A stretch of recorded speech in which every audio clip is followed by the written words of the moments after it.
Welcome to the Senate Study Committee on the Impact of Social Media and AI on Children and Privacy Platform Protection Study Committee, or otherwise known as the Keeping Kids Safe Online Senate Study Committee. The topic of today, this is our fourth meeting, and the topic that we're dealing with today is the use of technology in K through 12 schools. We have actually had a couple pieces of significant legislation like in 24 and 25.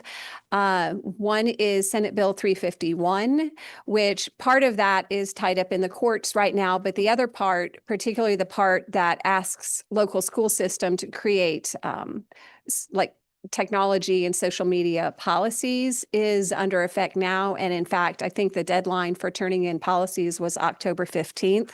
And most of the school systems have done that. Some of them are working through some technical issues at this point.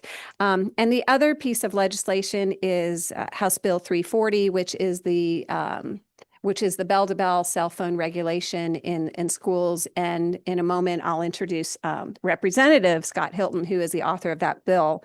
But before I do so, I wanted to point out that all of our committee members have pouched their phones. Senator Brumman needs to go out and do his outside. Yes, we have. Great. We have all agreed to pouch our phones for this meeting. These pouches are made by the Yonder Company, and I actually invited the Yonder Pouch Company to help us with this meeting. It wasn't the other way around. They didn't contact me. I contacted them because I thought that we as legislators who pass laws that affect other people, we need to experience the laws and abide by the laws that we pass. And so I thought this meeting would be a good opportunity for us to feel what we're asking our students to do, which I have to admit, I felt a little bit of anxiety when I put my phone in here, and then it buzzed and that anxiety went up. And our kids are feeling that as they adjust to these new requirements. Somebody told me a story when we were getting this committee started, and they said that they sat down with a child and they said, what would you think about going without your phone all through the school day? And the child was like, well, I don't know about that. And then the person said, what if everyone else went without their phones? And the kid was like, well, that'd be okay. So there are some things that it's easier to do when the whole group does it with you. And this is one of those things. And social media is one of those things. Therefore, it's one of those issues that seems totally appropriate for us to legislate. Sometimes we legislate and we get in the way of what local school systems are doing. But this is one of those examples where if we treat everyone the same through a state law, that it actually makes it easier for everyone. And we're seeing that with kids, and we're seeing that with educators. So at this point, committee members, why don't you hold up your phone showing how they're pouched? And how does it feel? Nerve-wracking. Nerve-wracking? A little bit, but if you don't think about it, I think it's okay. Okay. Way right now. I turned my phone off so it didn't buzz while it was in here. Yeah. To your point, if it was buzzing, I would be deeply troubled by it. Yeah. Yes, I decided to turn my buzzer off as well. Okay, so there's a mixture of feelings. So at this point, if you're in the audience and you pouched your phone, hold it up and let us see it.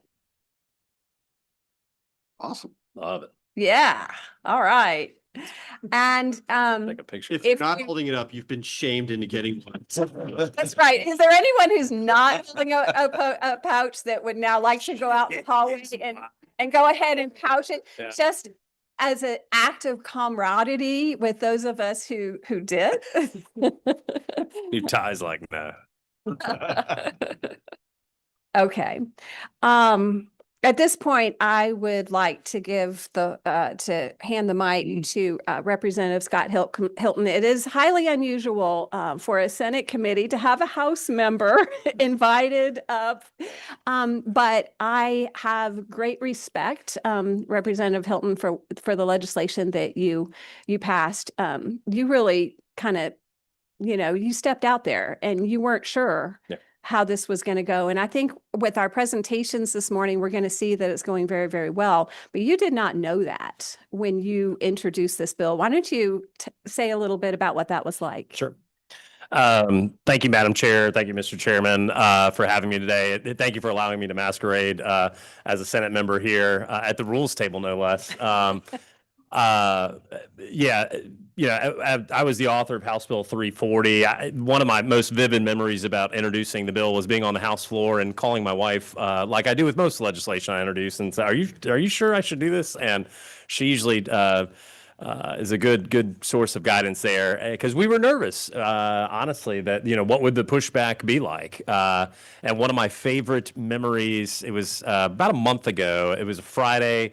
I was out picking up food for the family, and a constituent and supporter of mine called and said, "Scott, I've got to confess something.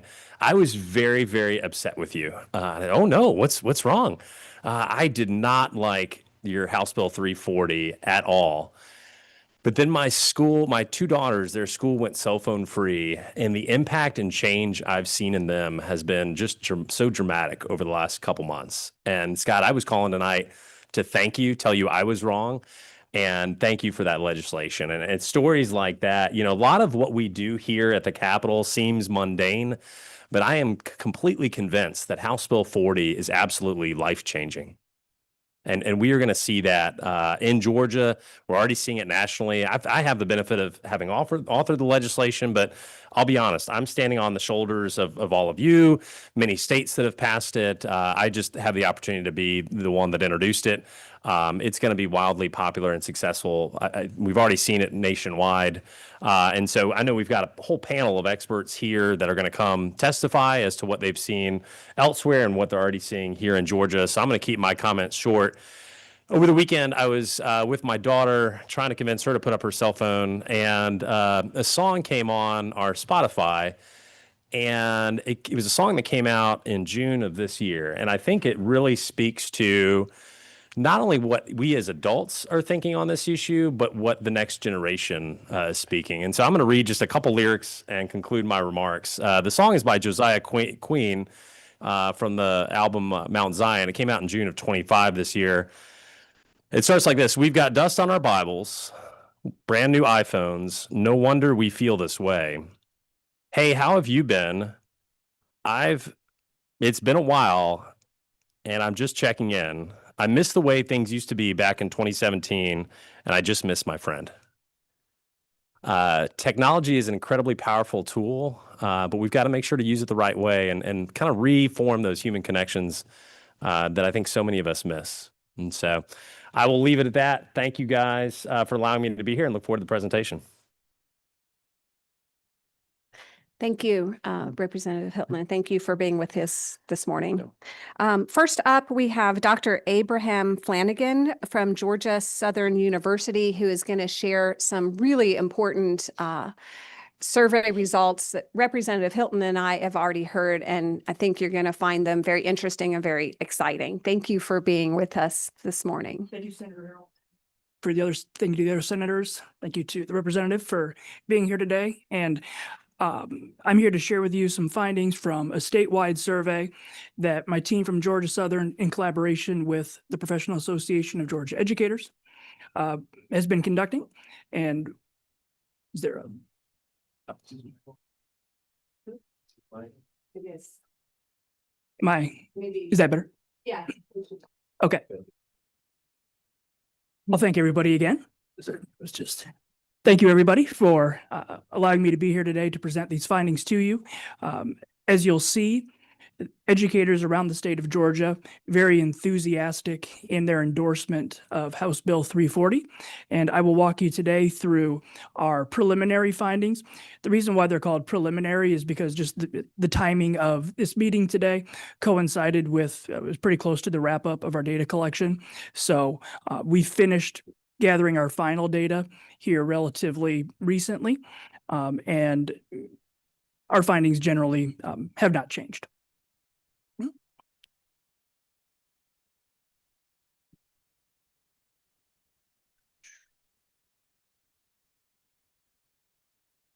The clicker. Okay.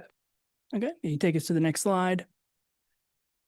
All right, so this is the research team from Georgia Southern. It's myself and several other faculty members and 2 undergraduate research assistants. So it's myself, Dr. Anna Brady, Dr. Allison Rickett, Dr. Taylor Norman, Betsy Barrow, Cynthia Bolton Gary, Ashley Carter, and then our 2 talented undergraduates, Nandi and Ella. You can move it to the next slide, please.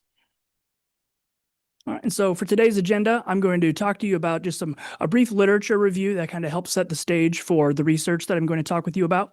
And then we'll walk through the findings that we have so far from this statewide survey before wrapping up with some conclusions and connections to prior research. So things that what we've seen nationally.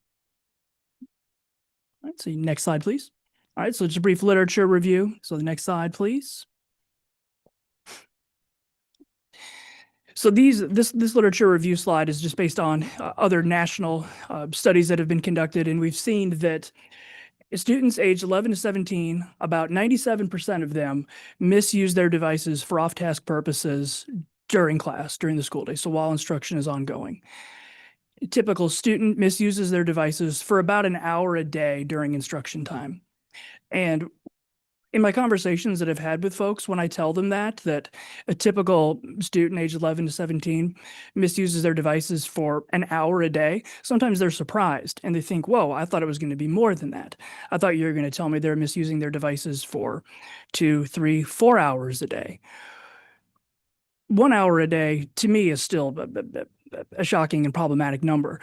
But if that number on the surface doesn't jump out, when we do the math on it, an hour a day of lost instruction over the course of an entire school year adds up to about 180 hours of lost instruction, which comes out to almost 30 days of lost instruction because students are misusing their devices. You pair that with problems related to chronic absenteeism, and you can see that the devices are really contributing to a lack of engagement, even when the students are physically present in the school. And this is probably a lowball estimate, but at least 26, probably more than 30 states have already gone ahead and implemented these kinds of device bans previously, as the representative had mentioned, and to great effect. Next slide, please. All right. And then, so on the next slide here, I'll talk about the research questions and methodology. So we conducted a statewide survey of Georgia educators, and we were interested in understanding generally what are their views on student misuse of devices during class, what are their views on device bans and on House Bill 340 more generally, and then what are their perceptions about how House Bill 340 will affect student achievement and also school safety and student well-being as a result. All right, next slide. All right, just an overview of the research process. So after we obtained IRB ethical approval from Georgia Southern University, we began our data collection process. And as you'll see on a future slide, we've received responses from educators from all but 3 counties in the state of Georgia. The counties with no responses are Baker, Randolph, and Clay. Otherwise, we've received responses from educators from all across the state.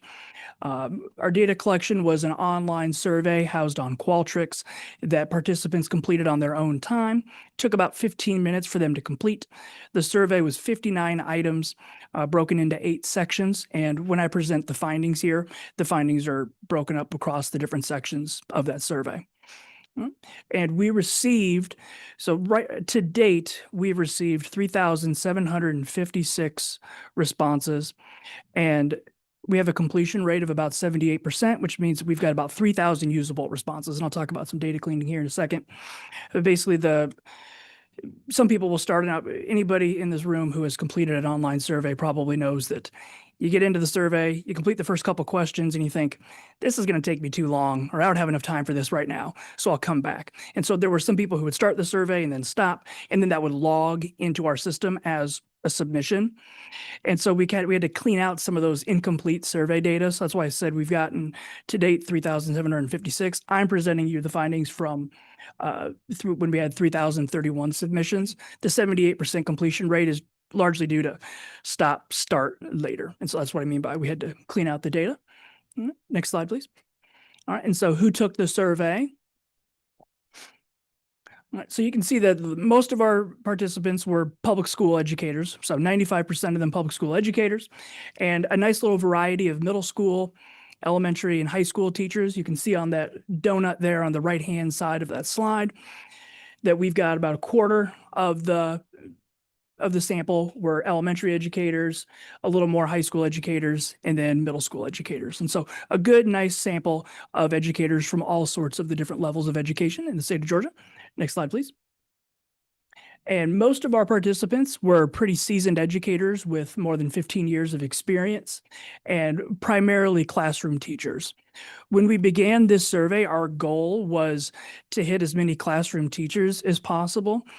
But it became obvious to us that, there were more stakeholders who were working in the schools who are going to have, opinions and insights into the potential effects of House Bill 340. So we opened it up really to anybody who has, an active role in the day-to-day functioning of a P12 school here in Georgia. But you can see there, well more than about 2/3 of our sample size are classroom teachers. Next slide, please. And then responses by county. This here you can see our heat map. The darker the blue, the more responses that we've received from each of those counties. And then I mentioned that down there in the left southwest side of the state of Georgia, we have only 3 counties where we haven't received any responses from. And so I think that this heat map is really encouraging. It shows us that we've been able to cast a pretty wide net to gain the perspectives of educators across the state. It's not all just based on the responses of people from northern Georgia or the greater Atlanta area or from Bullock County, where Georgia Southern's from. These are all pretty wide net, so we're very, very happy about that and excited about that. Next slide, please. All right. And so right now, this is where I'm going to begin walking you through the findings from our survey so far. So first, we'll talk about these are the device policies that our participants are currently working within right now. And so you can see that at the top, most of our participants are already working in schools that have banned devices from bell to bell during the school day. And so from our survey, we aren't able to glean when each of these different districts or counties implemented these bans, but you can see that when participants completed our survey, most of them were already working in a context where devices were banned from bell to bell. And I'll tell you right now, our findings are generally favorable for House Bill 340. So that tells you that our participants are working in this context and strongly endorse working in this context where students' devices are banned from bell to bell.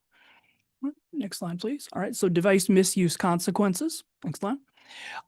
All of the findings that I'm going to present, you'll see percentages, responses based on levels of school taught. So elementary educators, middle school educators, and high school educators. So that's how all of these donuts are broken up. And you're also going to see strong levels of agreement among all of them. So on this slide right here, we can see the educators' perceptions of the consequences or the harms of students misusing their devices during class. Greater than 90% agreement from all school levels that device misuse harms student focus, harms student learning. And when most people think of device bans, that's what they're thinking about, is the effects that these bans will have on learning and the quality of education. But you can see there in that middle bottom donut that about 90% of all of our participants also believe that student misuse of devices increases bullying. And they mentioned that it also leads to other forms of, victimization, like scrolling through social media and doing negative self-comparisons, kind of generally feeling bad about yourself. And so our participants here were pretty adamant and strong in their in their responses to our quantitative survey, but also the written responses at the end, that device misuse isn't just a harm for the quality of learning. It also threatens students' just quality of well-being, their mental and emotional well-being when they're in schools, and largely because of the bullying.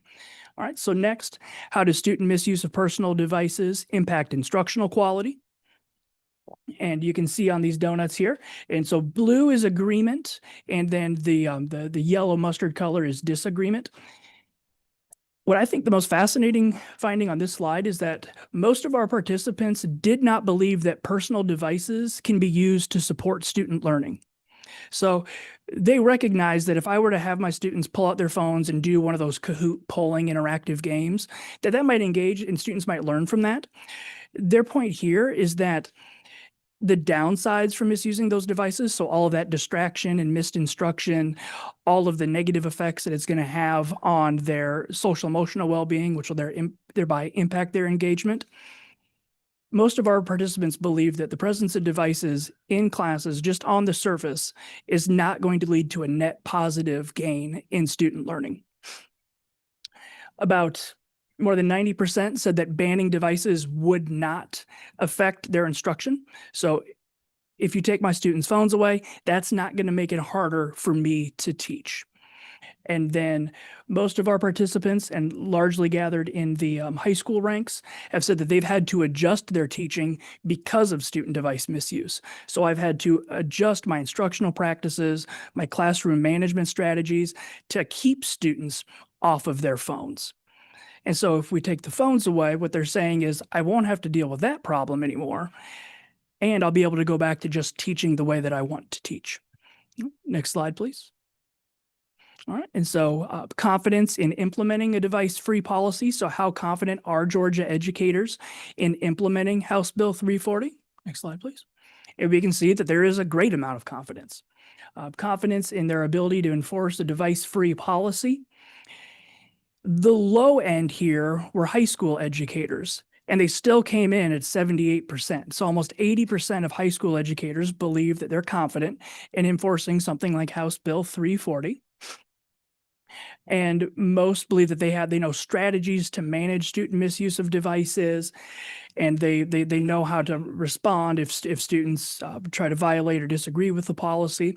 But this is a new approach. This would be a new procedure for educators who aren't currently working in a bell-to-bell ban context. And so about half of them did say that they would benefit from some professional development. What are some strategies I can use? What are good ways to enforce the policy? Good ways to reinforce students when they follow the policy? And so, it just makes sense that, as with any change, educators, about half of them do think that getting some professional development would be useful, which makes sense, not surprising. So what are their perceptions of House Bill 340?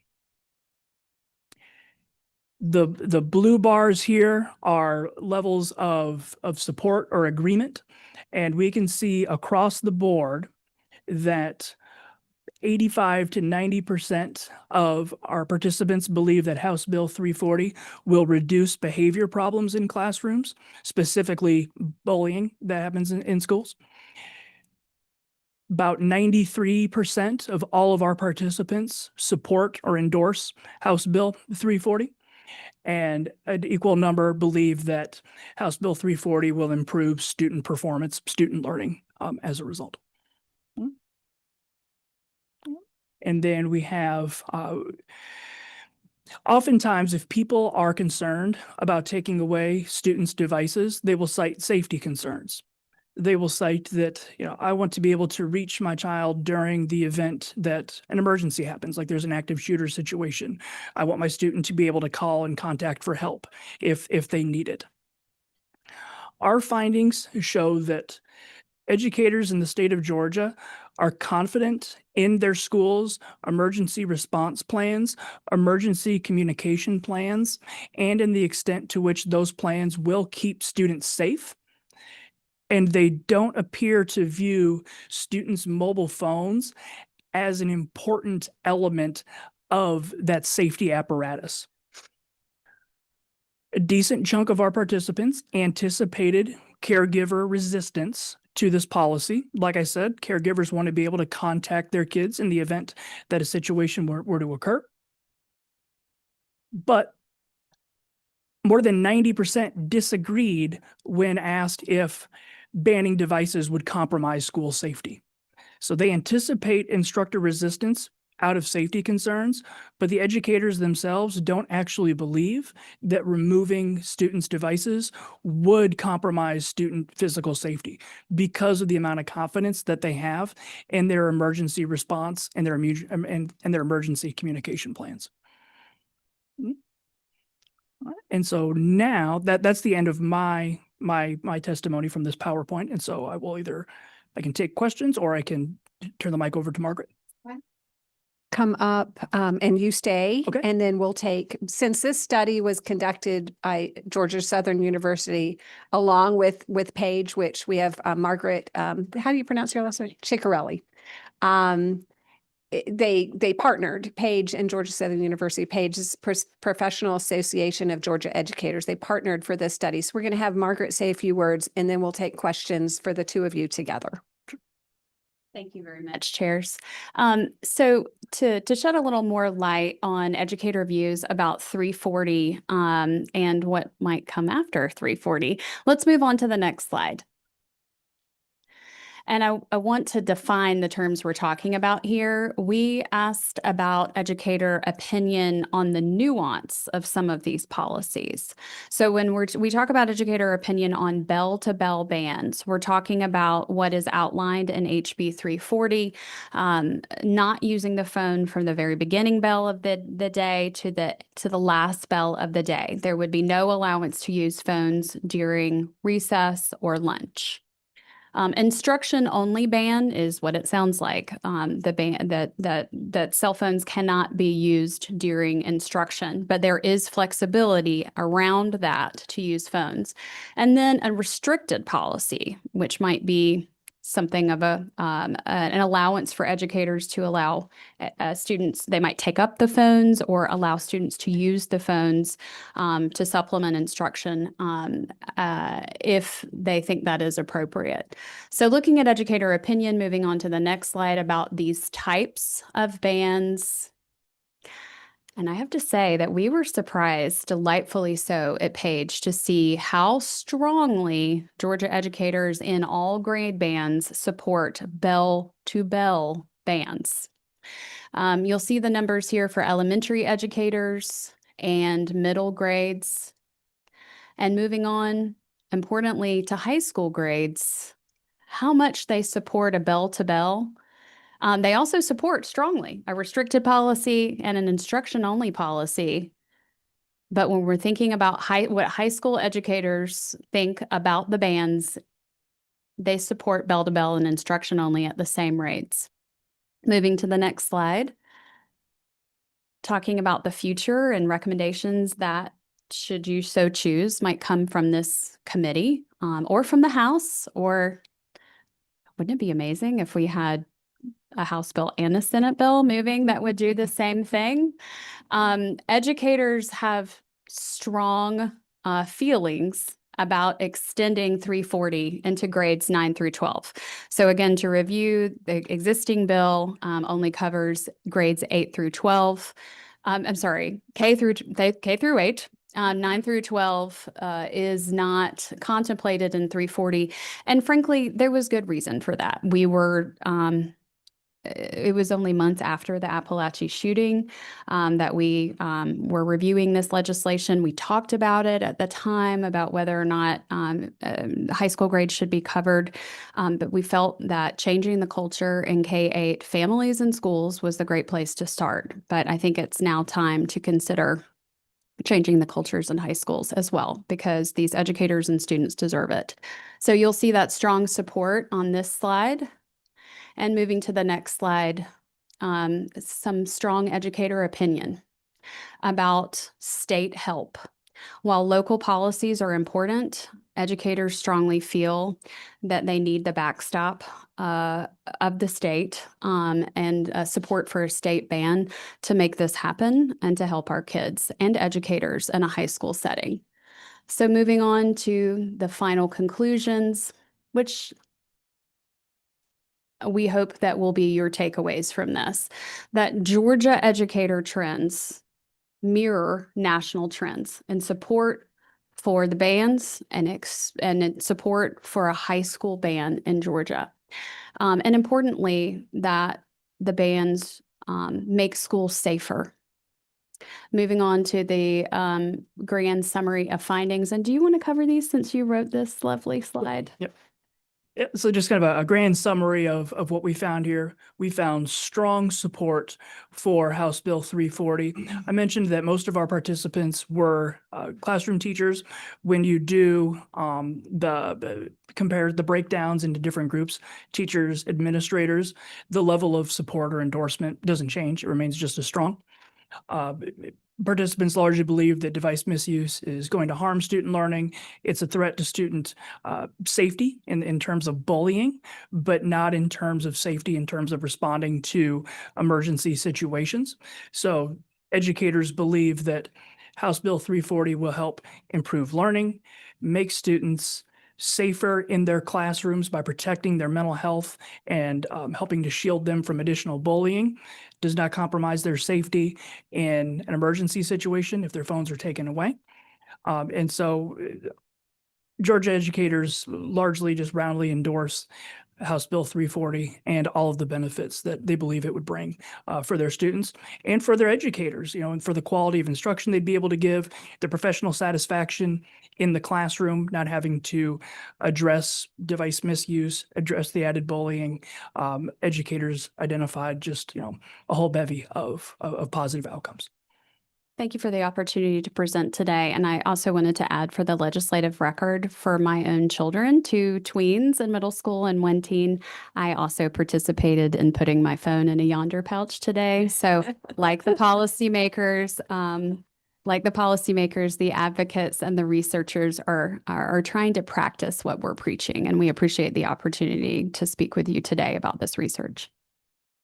Thank you. I know I've grabbed for my phone a couple times to show something to somebody and it's like, oops, can't do that. And I also have noticed that that we're writing some notes to each other up here. That old fashioned note passing in school.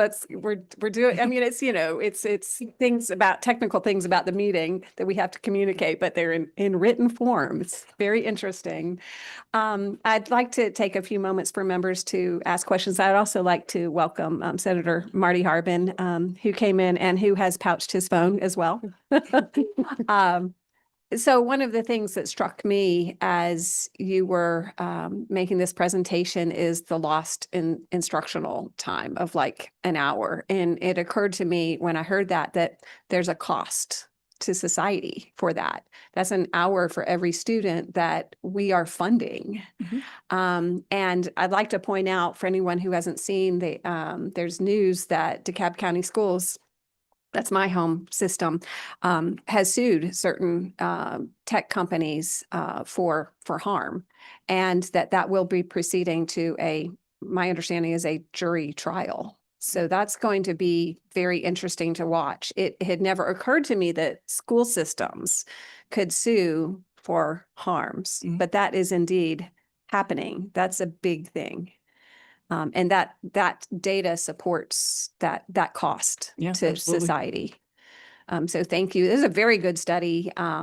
Rarely do we get such good feedback, so we'll take it. Happy to give it.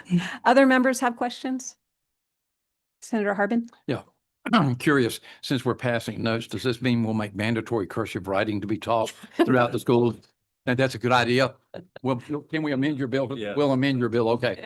From that standpoint, question, are there any studies done of where, let's say you take the same class groups and run with phones and one without phones?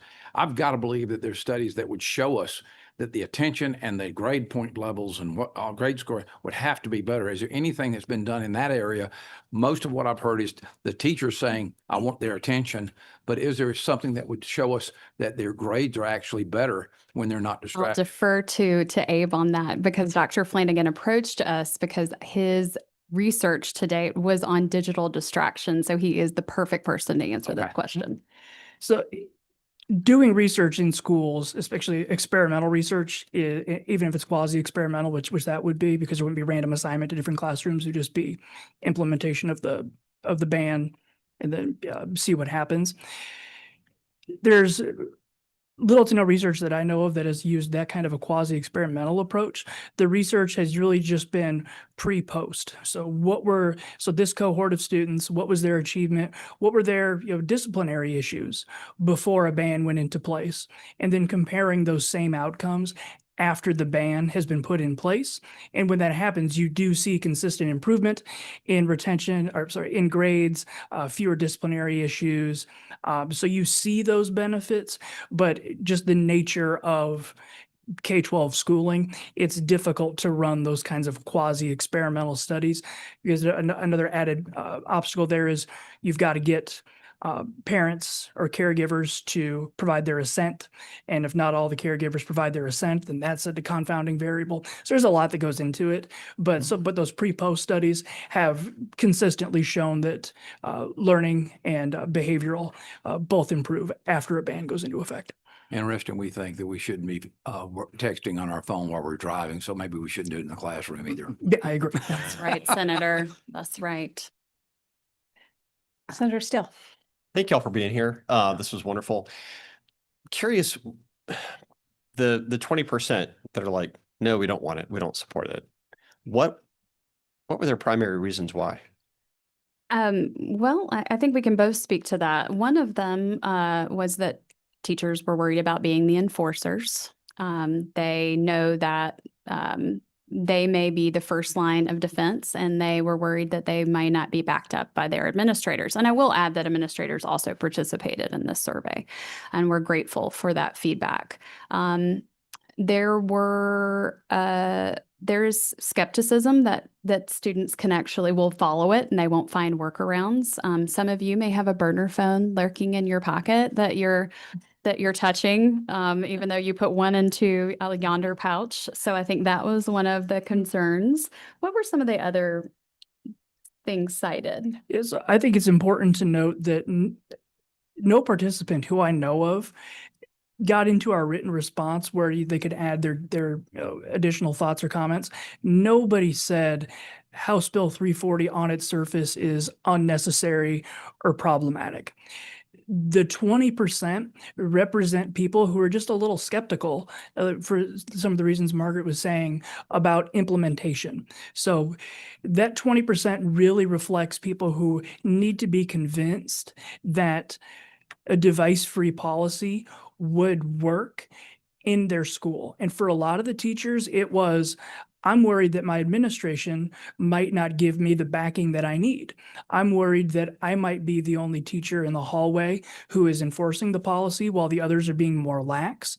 And then that could make the students feel a certain way about me in comparison to their other teachers. And so I don't think it's a stretch to say that it was nearly universal among our participants that House Bill 340 is necessary and needed and would be useful if it was implemented fully. There were just some, what I think to be typical concerns about we're using a new policy and a new approach.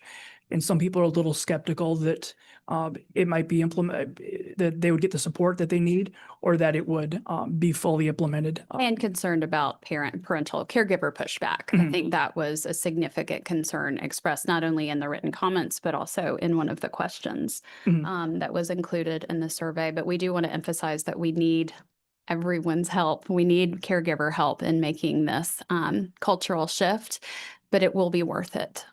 Just like we need their help getting kids to school. And that's one of the reasons that the absenteeism study committees in both the House and the Senate are reviewing that as well. Yeah. And going along with what Margaret said about caregivers, kind of a theme that you see in the written responses is the need to communicate with caregivers about why this policy is being adopted, the benefits for it. We have some written responses here. So one participant wrote that parents expect immediate communication. This is a huge part of the problem. Parents cave administration into making exceptions. Another participant wrote that's the parents are the ones who are texting their children most of the time throughout the day.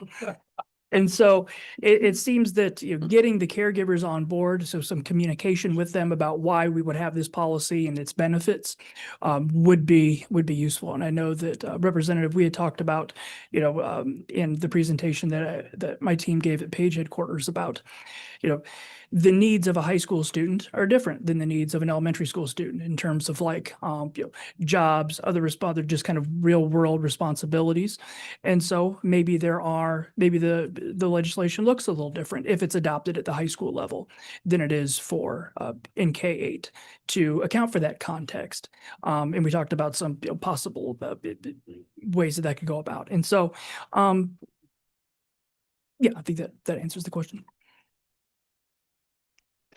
Thank you. Other questions? Senator Setzer? Thank you, Madam Chair. Thanks for being here, guys. And I think the small device, cell phone in the yonder pouch and, kindergarten through 8th grade makes sense to lots of folks. I think that's why we're seeing this broad support for it. As we sort of think about next and looking into high school, I'm left to wonder if the real challenge is the phone as much as the laptop. My wife teaches 9th grade, 10th grade, and 12th grade, and she has a no laptop policy in her room. She's a history teacher, so she's delivering content. Just because I think the consensus among the teachers she teaches around is that while the laptop is ostensibly the place for kids to take notes, it's also the source of distraction. The net, it's just like you could have a little engaging app with a phone. The net effect of having the phone is definitely the downside overwhelmingly outweighs that. I've heard that from other people who were talking about this. I have two questions. The first one is, does your study contemplate laptops, or is it really only handheld devices? It does. So it contemplates any personal electronic devices. I guess when I was going through and given the findings, I was often just saying like smartphones, because that's just what pops into people's heads. But in our survey, we define personal electronic devices as the devices that students bring with them into the classroom. So their smartphone, laptop, smartwatch. I guess in the future it might be smart glasses. Any of those. So we've got a level of confidence then that the teachers who are surveyed about a no device policy bell to bell in high school clearly meant laptops as well as handheld devices. Okay. What they did not mean, though, was school issued electronic devices. So like a Chromebook that might be issued by the school was excluded from these survey results, but a personally from home laptop that's internet connected is covered by House Bill 340 only for K through 8, but was included in this survey. Because I asked the question, kids are pretty good at getting around firewalls and those things, even perhaps with school devices. Those devices oftentimes are intended to be able to search the internet, and that again, that's the very source of distraction.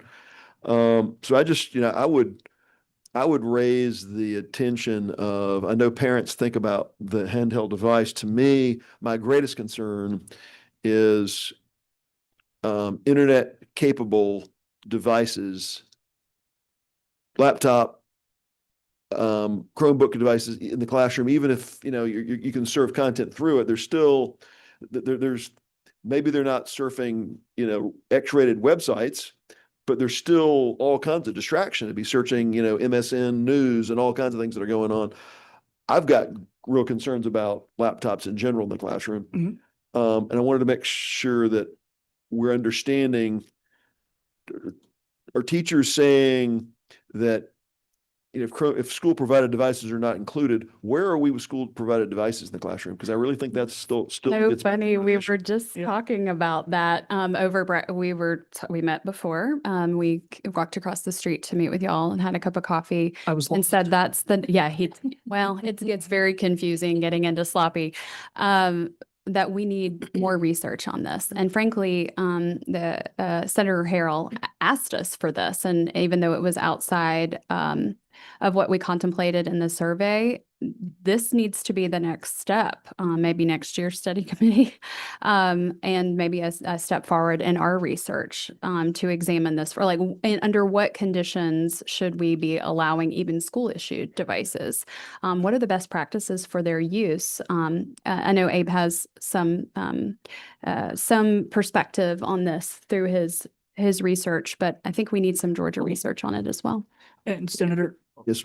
I just want to point out, so the findings that I showed today, those responses, different items, it wasn't all of the items that were on our survey. And so we did have items that were specific to smartphones, to laptops, and the extent to which students misuse those devices during class.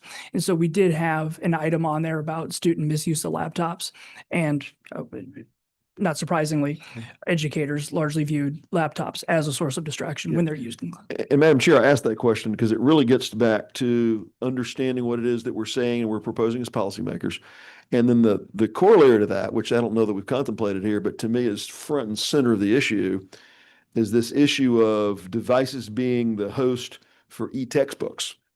That to me, I've got 3 kids in college, 1 recent graduate, and that actually have a separate computer for doing schoolwork. The conversation we've had around this is that the computer, if that's where your textbook is, if it's an e-textbook, and I know there's a lot of money to be made in the textbook industry, just billions to be made on e-textbooks because you're not producing the big 5-pounder, but you're able to just deliver it electronically. The laptop as the kind of the host for the e-textbook is also the source of distraction. So you're sending kids in to do content work, but the laptop itself, that's the passageway to all the distraction that happens even at home, not just in the classroom. So to me, I have grave concerns about where if to the extent we're moving in the direction of e-textbooks, the inherent distraction, not just in the classroom, but throughout the day, even at home, what we're setting kids up for. My kids report they can't do work on the same computer that they do gaming on and other things because there's just such an onslaught of distraction there. They almost have to have a sterile place to do schoolwork and write papers. So I just raised this about e-textbooks. We've not delved into that, but I'm afraid that's right. That's front and center in this issue. I share Senator Setzler's concerns, and I was able to dig into this a little bit in preparation for this committee. I did learn that there are companies that school systems hire to do monitoring of things like laptops during the school day. So envision the teacher having a computer up in front of the class where she can actually look and see what each student has up on the screen. So there are things like that. But one of the concerns I'm hearing from parents is that they try to lock down the phones and all the devices that they own to their best of their ability for at-home use.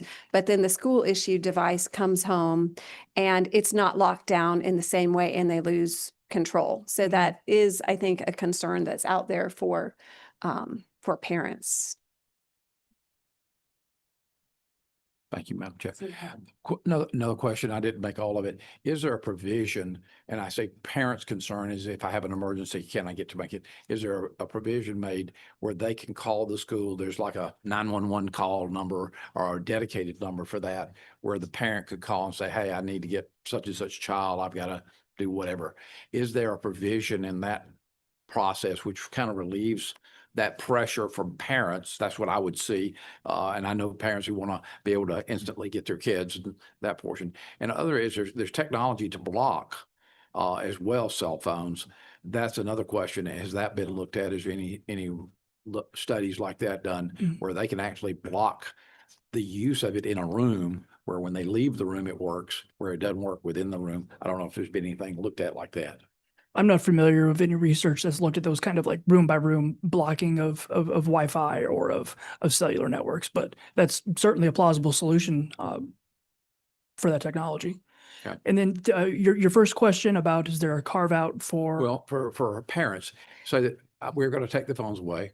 So, but if I need to get to John or Mary and I need for an emergency, is there a dedicated number for the school that I can do that? I'm just curious. That is part of the policy that House Bill 340 asked each school to develop Okay. their own policy. And part of it is communicating with caregivers about what the protocol is for them to be able to reach their child. We want to assure caregivers that they will be able, in an emergency or even non-emergency situations when needed, to communicate to reach their child at school. And that's part of the policy that is mandated that each school develop and then communicate to caregivers.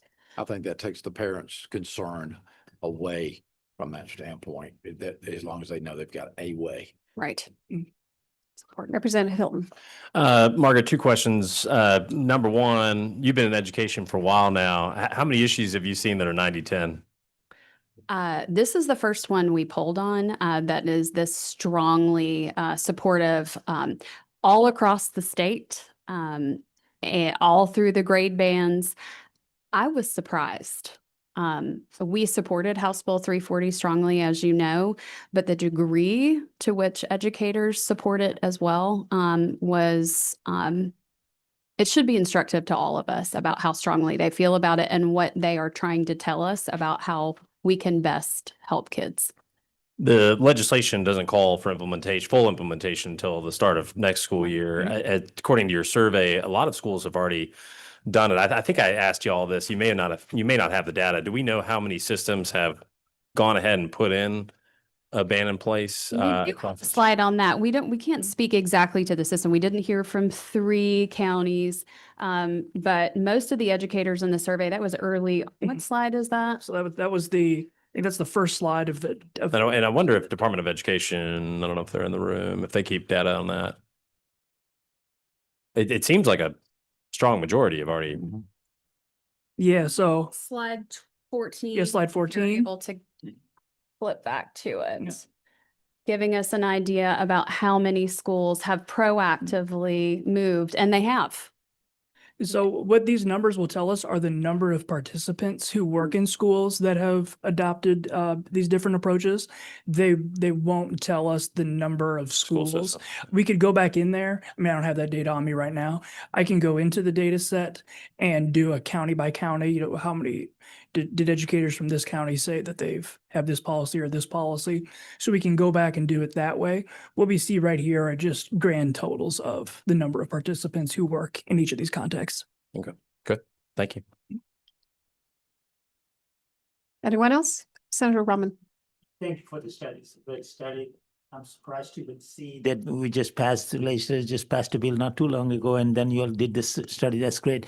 But have you looked at it, if any other state in the nation banned, similar ban, enacted from grade 9 to 12?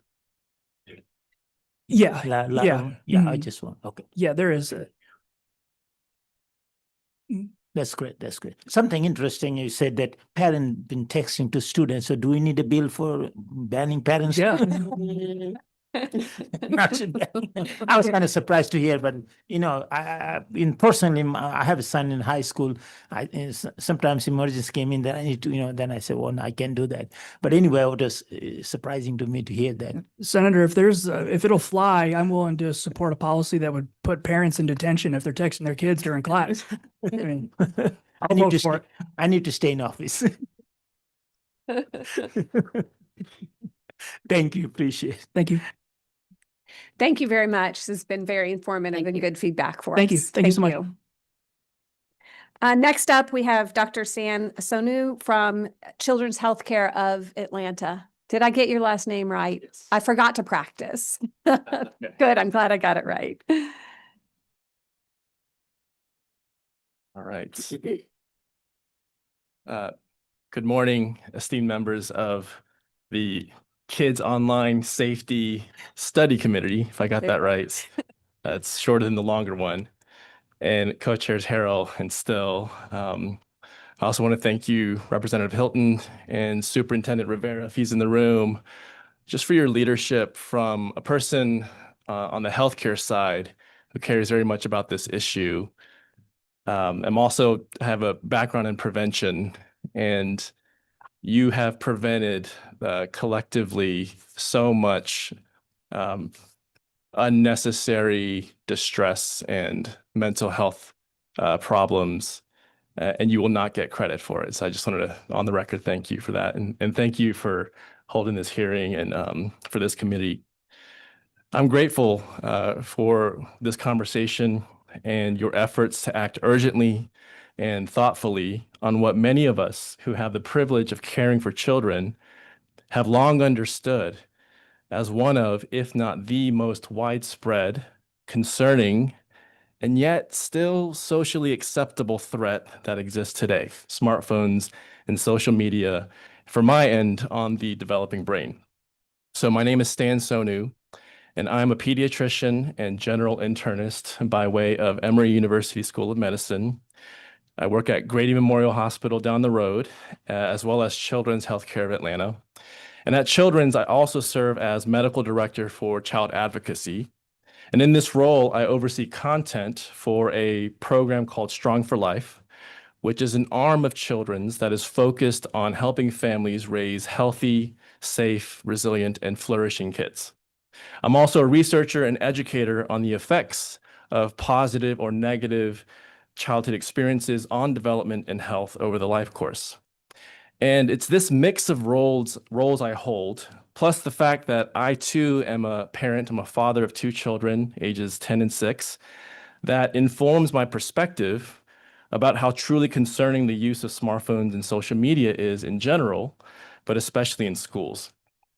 As a physician who sees both children and adults, I have the vantage point of seeing the unmistakable link between smartphone use and social media on mental and emotional health.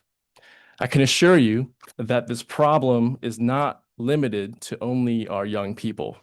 Adults, and especially parents, are just as addicted, but we're just better at hiding, at compartmentalizing, and being in denial about the problem. To go one step further, the problem is also not limited to one socioeconomic class over another, or to a particular race or ethnicity, or urban or rural setting. When it comes to smartphones and social media and the many detrimental effects on our well-being, the problem is universal. But there are unique and disproportionate consequences of social media and smartphone use on children and adolescents. And what alarms me is how over the past 5 years, I am increasingly seeing this in my general pediatrics practice at Hugh Spalding. I know this committee has heard several very moving testimonies from parents and other experts on the risks of social media, whether it's cognitive development, mental health, self-image, social connection, behavioral challenges, and of course, academic performance. But what I'm here to say is, yes, these concerns are real. I see them. The number of children I'm seeing in clinic for concerns about their behavior or ADHD, anxiety, or depression has been skyrocketing. Without exaggerating, just in the past few months, I've had multiple clinic days in which almost every school-age child was there because of a behavioral issue or some academic problem. In some ways, I feel like general pediatrics were the canary in the coal mine for what is to come if we do not respond to this issue. And for every single child I've seen in clinic for these problems, along with the behavioral issues, along with the academic challenges, was also problematic use of phones and social media. In fact, I cannot remember the last time I saw a child for whom there was concern for ADHD, and there wasn't also substantial smartphone use that the parent had difficulty regulating. The two go hand in hand. It's not a coincidence. I'll share an example. A few months ago, I saw a 12-year-old boy in my office who I'll call Joshua for his annual checkup. I had seen Joshua the year prior, and overall, he was doing pretty well. He was getting good grades at school. He had friends. He was playing percussion in band, was planning on trying out for the basketball team. But on this day, I saw him just a few months ago. His mood, his demeanor was radically different. He was withdrawn. He was quiet. He was downcast. He wouldn't make eye contact with me. Even his expected weight gain had tapered off and wasn't as high as it should have been. He sat in front of me, head buried in his phone, scrolling on and on. From what I could see were different TikTok videos. And after a few moments, I asked him to put his phone away, and with some reluctance, he did. And that's when his mood shifted from being withdrawn to being irritated and borderline combative. I knew something was up, and for the next few minutes, I tried every which way to get him to share with me what was going on. And after several minutes of I don't knows and I'm fine, it finally came out. At the beginning of the school year, during lunch one day, he saw a group of his friends huddled together, apparently watching something. When he went up to them to see what it was all about, they showed it to him. It was a sexually explicit video. They're 12. He had never seen anything like this before. And when the other kids saw how uncomfortable it made him, they took that as an opportunity to force him, without his consent, to watch more. And for the next several days, kids in this group would show him different pornographic videos and then laugh when they saw how uncomfortable it made him. He was violated and bullied. And so what Dr. Flanagan shared about bullying, I'm seeing in my clinic. Joshua was so ashamed of the whole thing that he didn't tell any of his teachers or parents or siblings. His family was very religious, so he didn't want them to know either. I was the first adult he'd actually shared anything like this with, and I had to pry it out of him. He told me that after seeing the videos, he couldn't stop thinking about what he had seen, which made him feel a mix of anger and a sense of being stuck. And the only thing that worked to get his mind off of it was scrolling on social media, which is why, he explained to me, he was scrolling and ignoring me when I came into the room that day. Joshua was essentially self-medicating through his phone and on social media. No one at school had asked him how he was doing because no one knew. To his mother, who was very caring and loving towards him, while she could sense that something was up, every time she asked him about it, he denied that there was anything going on.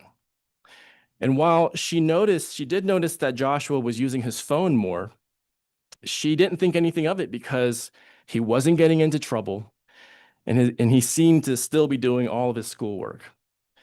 But when I administered a screen for depression and anxiety, his scores were through the roof, including passive thoughts of self-harm.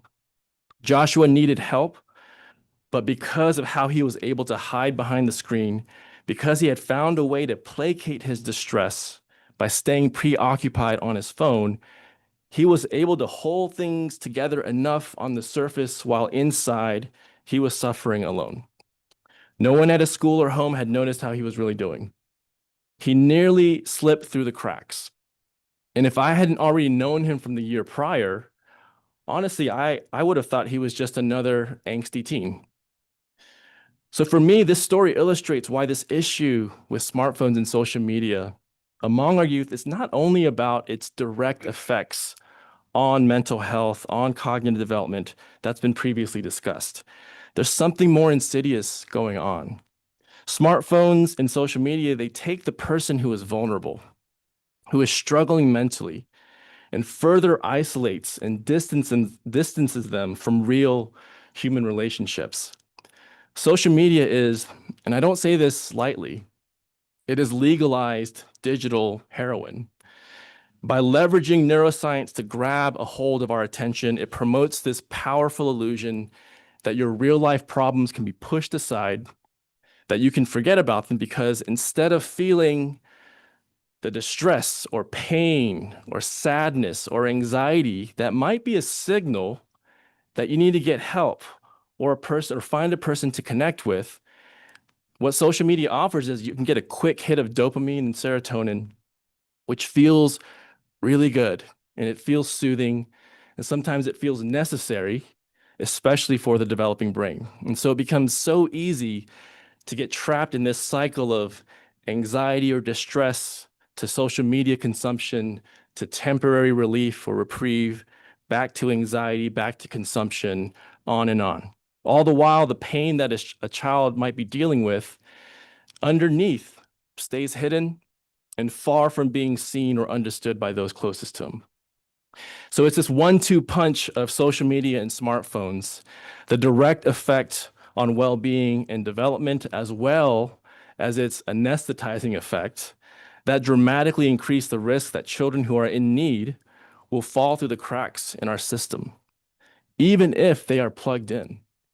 When you see a person in my world come to the hospital on heroin or narcotics, they are not belligerent.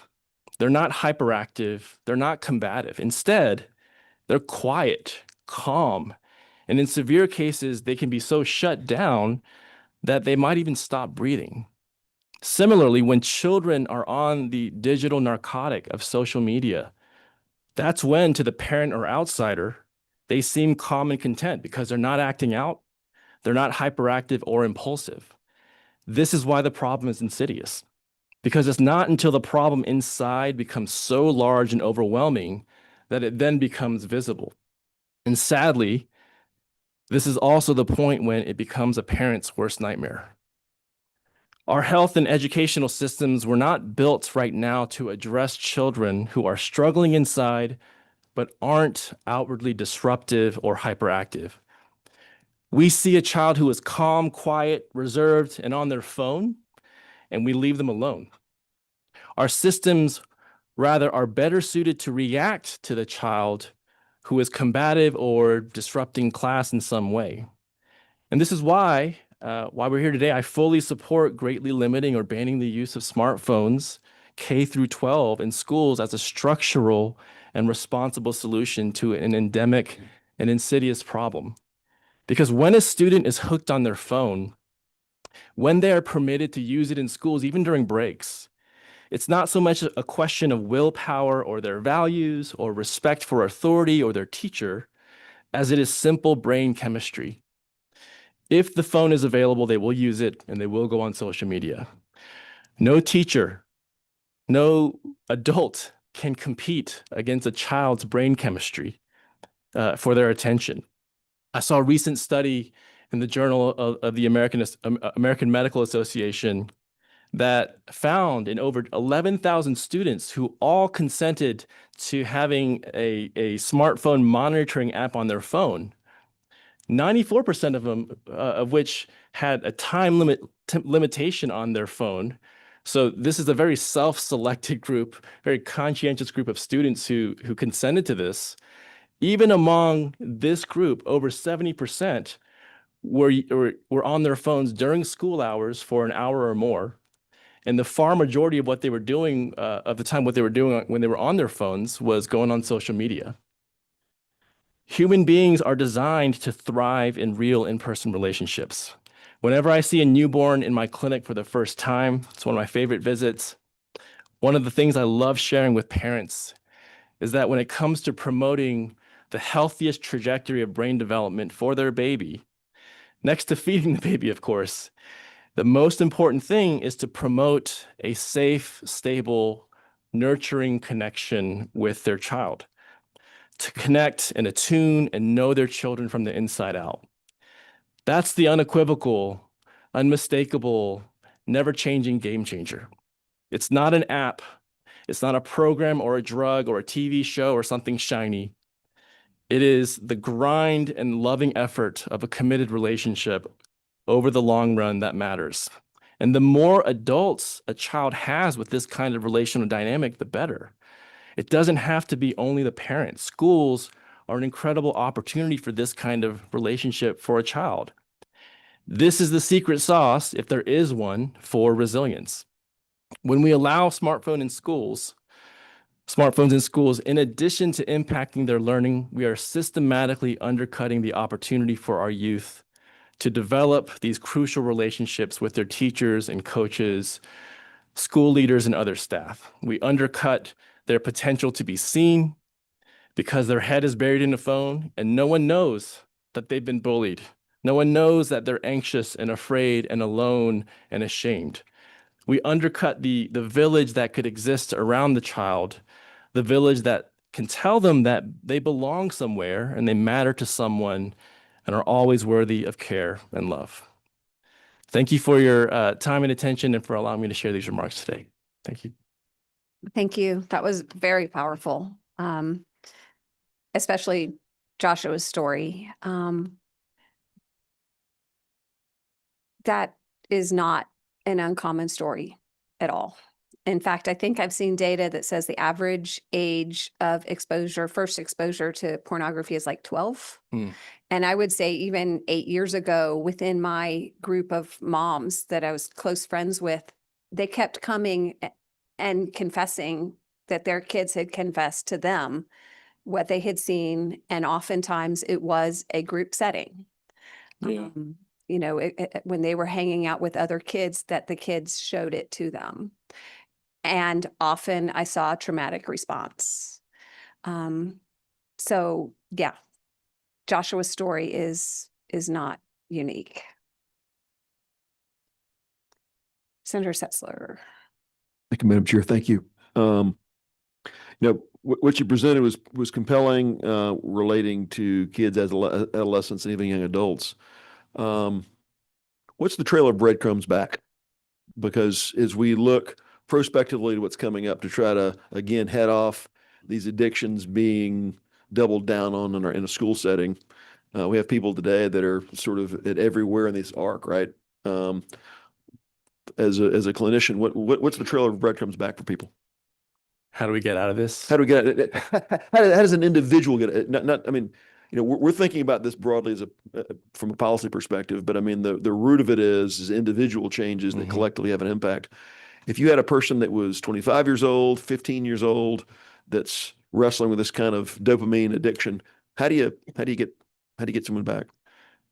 I think there is kind of a moment when you wake up and you realize how our attention has been commodified, where the companies that design these apps, they individualize what they show you to the extent that you pay attention, but they care nothing about your well-being. They just care about more time on the apps. And when in one of the sort of limited resources that we have as humans is attention. And so when we're exhausted, they're going to go younger and younger or show us more extreme things. And so I think waking up to that reality is step one. And secondly, we need to grow our awareness individually of the times when we are compelled to reach for the phone and just notice what that feels like. I can say I walked here from Grady and just it was a couple blocks, and this is not a statement about students' values or what they feel is right or wrong, but almost every student I passed either was holding their phone or was looking at their phone or had headphones in. And I think it says something about a society, about the state of our health, when we can't even walk outside without having our attention preoccupied by something.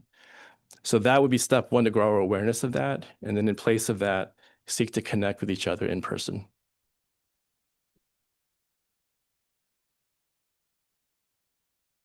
Anyone else? Just one comment. Thank you. Thank you. You tell it like it is, and truth is really where we are right here with the dopamine issues. People don't realize the addiction that is there, and it is a real addiction issue that's there. I think the other part is realizing that they're watching us, we're not watching them many times. I think that's the real part that we're missing, is that they are technically stimulating us and using us to profit themselves many times with what's going on. And especially when they come after children, that issue is even more so involved with what's going on. But I watch this as the addiction. I call it addiction, or for the parent, and I think especially is to the child is demanding attention, and they give them a device. That's right. And what really they need is a relationship. And I think that's the part we are really challenged with as a society, is people desire a relationship. And that's the thing that we see. The other thing is in the pornography area is that what it does usually is takes it further and further, more deviations, more what's going on. And that's the part that I think affects our families, our marriages, and where kids come. And we've got to do that. So your points are well taken, and you see it firsthand from that. And thank you for what you do for kids. So you're welcome. Thank you. Anyone else? Okay, thank you. Very powerful. Thank you. Next up, we have Dr. Grant Rivera from Superintendent, Marietta City Schools.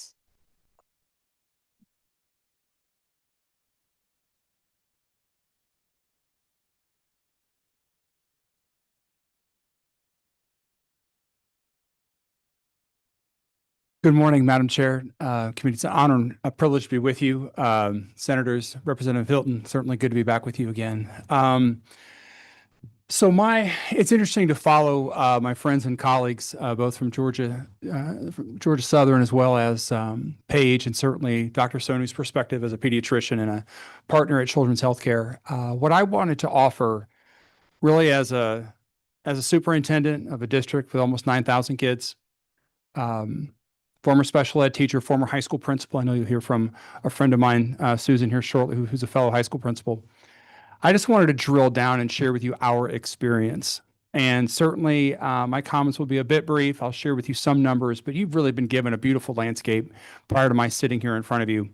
I wanted to share with you our experience. And certainly I'm happy to talk about middle grade cell phones, talk about computers and devices in buildings, wherever you may want to take that as part of Q&A. But let me just say, for me, this conversation started as a first grade soccer coach. And it was coaching my daughter's team, sitting out there with a group of dads.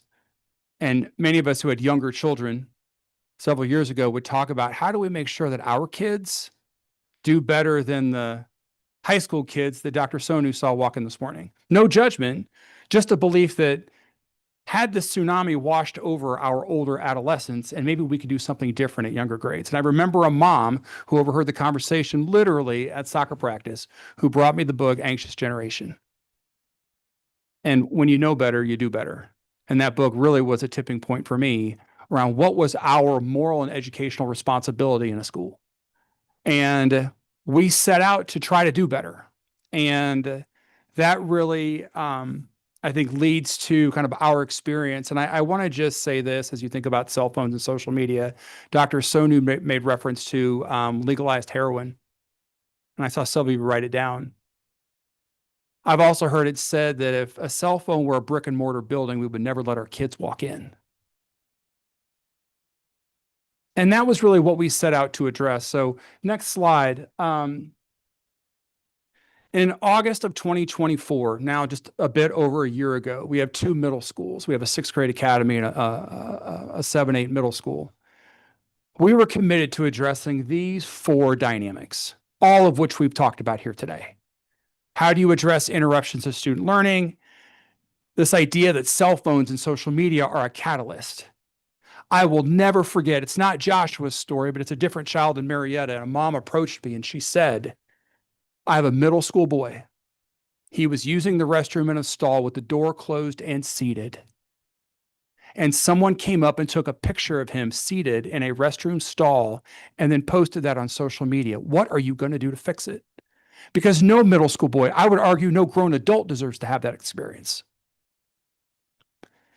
So it really was like being a 1st and 2nd grade soccer coach and the conversation among the moms and dads. And then it was my inability to answer that question for that very respectful yet correct mom. Obviously, Dr. Sonu talked at great length about student well-being. We were committed to addressing that issue.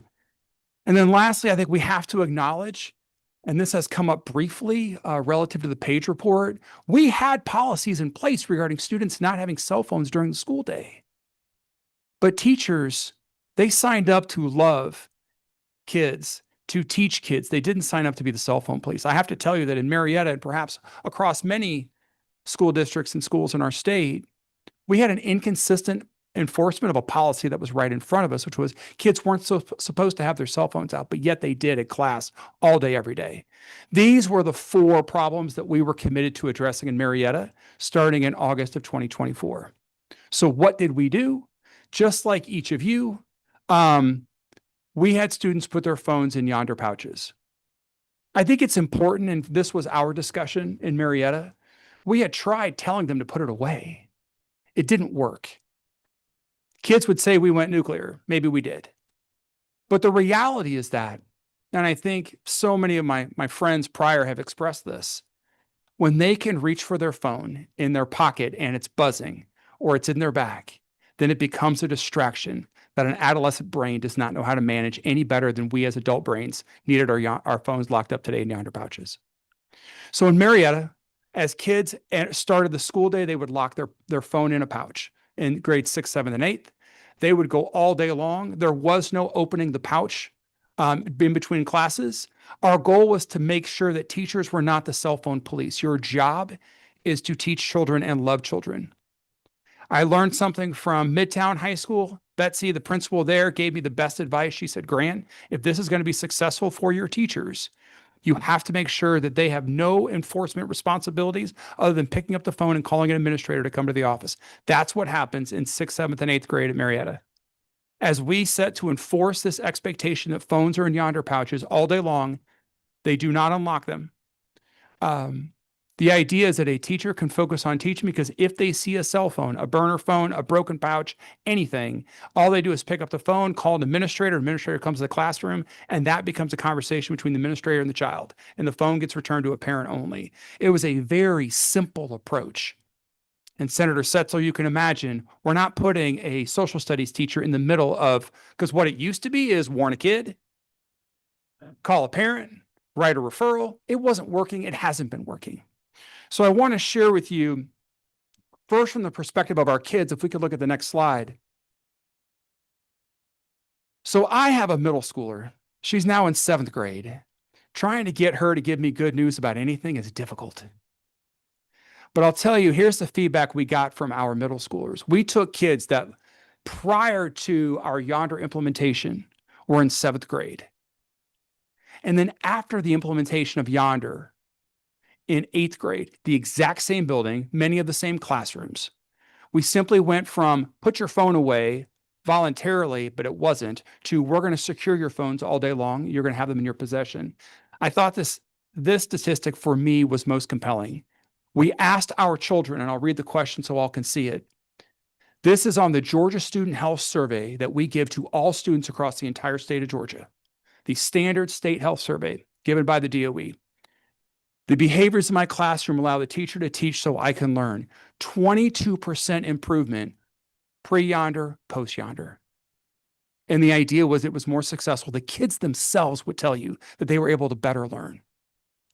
Next slide transitions just a bit to our teachers. And I just have to say this before I talk about teachers. You were talking earlier about passing notes because you didn't have your cell phones and you couldn't text. My version of that is I walked into our school cafeterias, is that I used to walk into the cafeteria and it was quiet at the middle school because all their heads were buried in their phones. Now, if you walk into the cafeteria, I can always count far corner, back right corner of the cafeteria, there are a group of boys, and they've made those paper footballs and they're flicking them back and forth. It's their version of passing notes. So these students have transitioned beautifully. They can learn better, they're socializing better, and they tell us that overwhelmingly on the statewide survey that we can see in our district. But I also want to share with you our teacher perspective. So the student survey came as a result of a partnership with Children's Healthcare, a collaboration with Emory. You'll hear from a colleague of ours next who's been a part of that study, both from Marietta and across the state. But this next study is one that speaks to our staff. And certainly Paige talked about statewide feedback. I'll give you ours. So we asked, in partnership with Kennesaw State University, we asked our teachers, since the cell phone, and I think it's important to note, we include smartwatch. Cell phones and smartwatches, because they have similar functionality.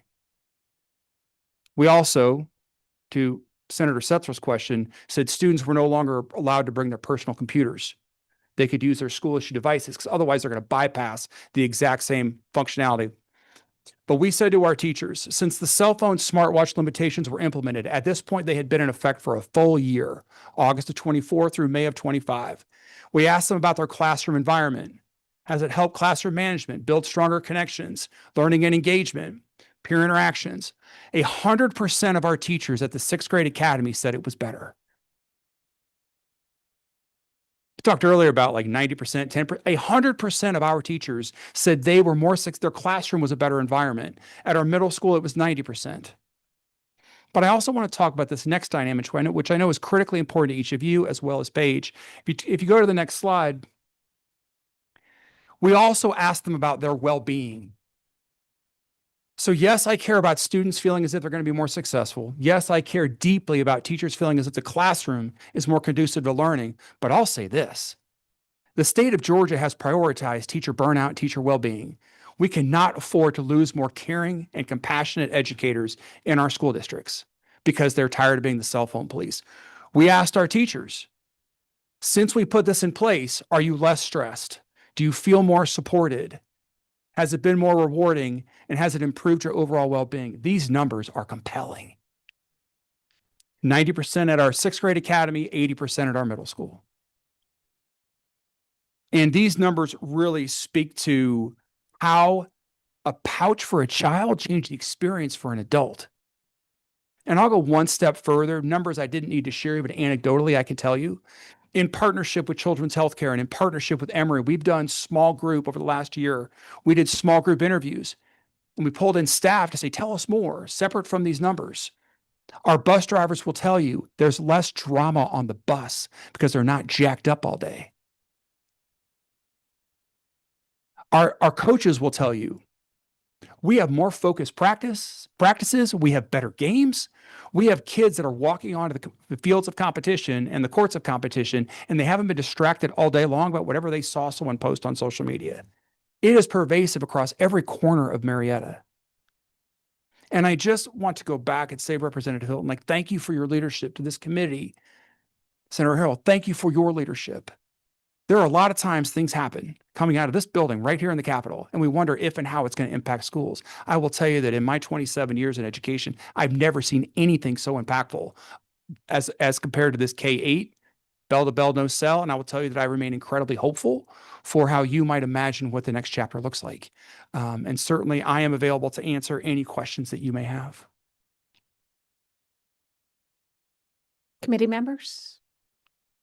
Representative Hilton, you're number 3 or 4?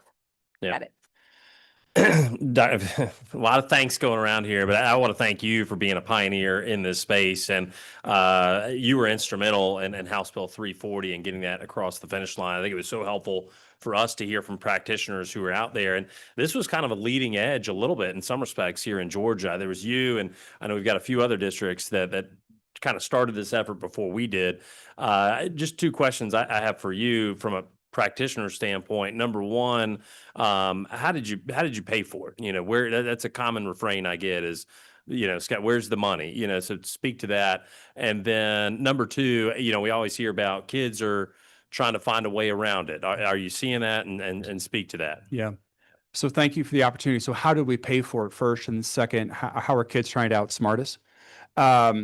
So first and foremost, the legislature has approved safety monies that each school gets. That's where we initially covered our expenses relative to these pouches.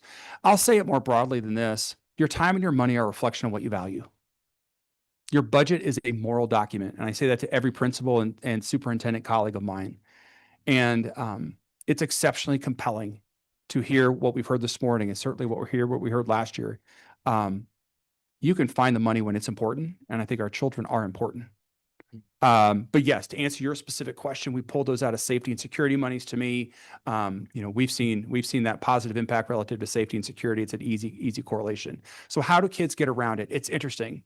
So keep in mind, I got a 7th grader walking those hallways, right? And anytime I get 3 or 4 little girls in the back of my car and we're on the way to dance or drama, I'm going to get the unedited feedback in the back seat because I'm no longer superintendent. I'm dad, right? So I'll tell you, it's actually been really easy, Representative Hilton.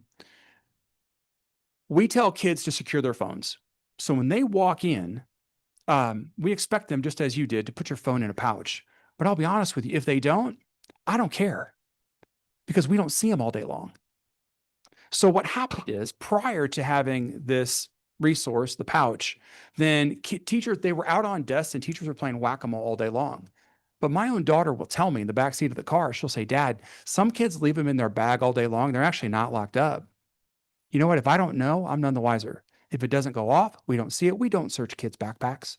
We say we don't want to see them. I can tell you right now, if you walk into Marietta Middle School cafeteria, a school with 1,400 kids, grab a 500 kids at a lunch table or grab 500 kids sitting at cafeteria tables, you won't see a single phone because when one of them pulls it out, it's too obvious. And everybody else is saying, hey, look at Scott. So I will tell you that I was initially worked up on, is every kid going to have it locked up? And I realized very quickly at the end of the day, the outcome matters more. And for us, it's been an absolute non-issue. It is a vehicle for us that was much more effective than a classroom locker. Why do I not like classroom lockers? You know, and the idea of being some storage place that would secure in the front of a classroom, because you're asking teachers to take the phones from kids every 60 minutes or 90 minutes. Well, I don't want that interaction for teachers. So it has been something in Marietta that has worked beautifully. It has been a resource that has been valuable, and candidly, we found it works. We don't, at the end of the day, I care about the end result, and it's worked well. Senator Steele? Thank you. Scott and I are dear friends, and we talked a lot about this bill as it was coming along. And the initial version of this did go all the way to 12th grade, and there was some pushback in this body that didn't think it would pass if it was. Do you think we have enough evidence now, anecdotally, through your studies, that we can counter those arguments to get it all the way to 12? Yeah, Senator Still, this is a deeply personal question for me, and I'll answer it in the best way I can. I feel like I need to go see Dr. Sonu for therapy after this. In my 9 years as a superintendent, the absolute hardest chapter wasn't COVID, wasn't academic gains. It was the conversation about expanding what we did in middle grades to high school. The absolute hardest chapter. What happened in middle grades was easy because kids weren't as connected to their phones. Many parents hadn't purchased phones for kids. We hadn't gotten conditioned to middle schoolers to text them 22 times a day. High school is a different story. Mm-hmm. If I have a conversation with 2,700 high schoolers at Marietta High School, 90-some% of those kids already have phones. And there's become conditioned to this idea that you can reach your kid during the day, confirm that you got to school, confirm that you're leaving. You know, can you babysit? Do you have your gym shoes? Whatever it may be. To answer your question, I believe with my whole heart as an educator and a father that the path that was set with the K-8 legislation should continue 9/12. I couldn't get there in Marietta. And I think one of the fundamental issues people would talk about, well, it's not safe and I need my phone for computing devices. I mean, what Abe spoke to so eloquent.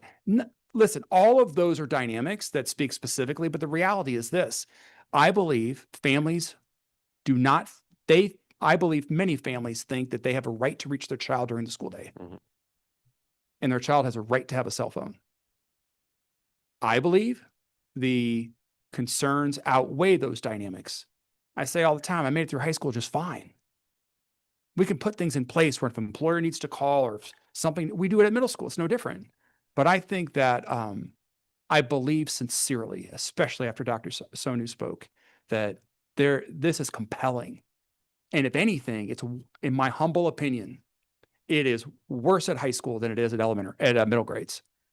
The question becomes, is it our right as educators, or is it your responsibility as legislators to say a parent cannot give their child a cell phone and reach them during the day? That's above my pay grade. But you asked the right question. Yeah. I think I've shared this in other times. I believe, having been surrounded by experts, by my friend who's going to come up after this from Emory, who I've worked closely with for months, children's healthcare, certainly everything we've learned from Page and Georgia Southern, it's compelling. As I reflect on this moment, like this moment we're having as a state, you know, certainly as a school district, as a dad, as a superintendent, it feels a lot like the conversation we had around cigarettes and seatbelts. Mm-hmm. The question is going to become who's brave enough, compelled enough, convicted enough to shift. So good luck. Yeah. Thanks. Sir.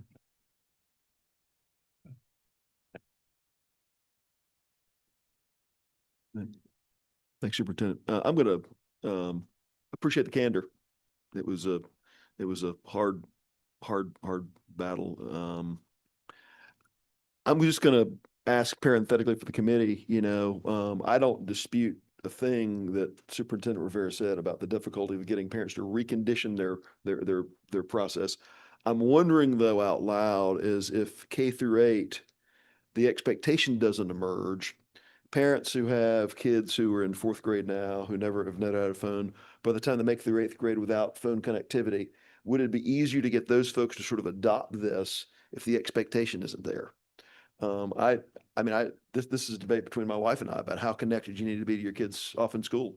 How often do people text their mom and stay connected even in other states?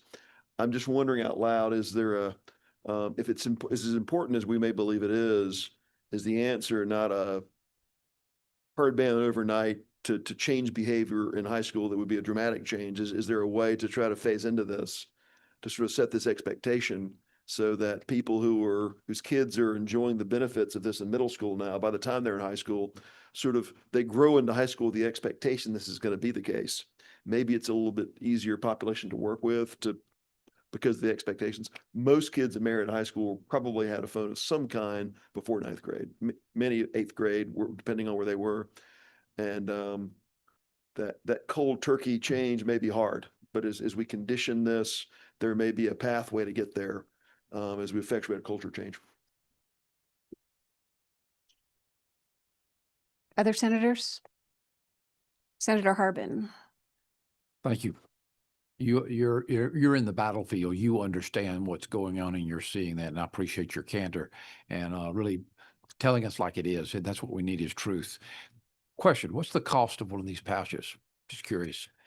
Yeah, so I'd want to confer with our CFO or maybe even the yonder folks that are here for a better answer. Somebody could go. I was Oh, gonna say, yeah. I would hesitate We to have speak. somebody back there. Just curious. Come on up.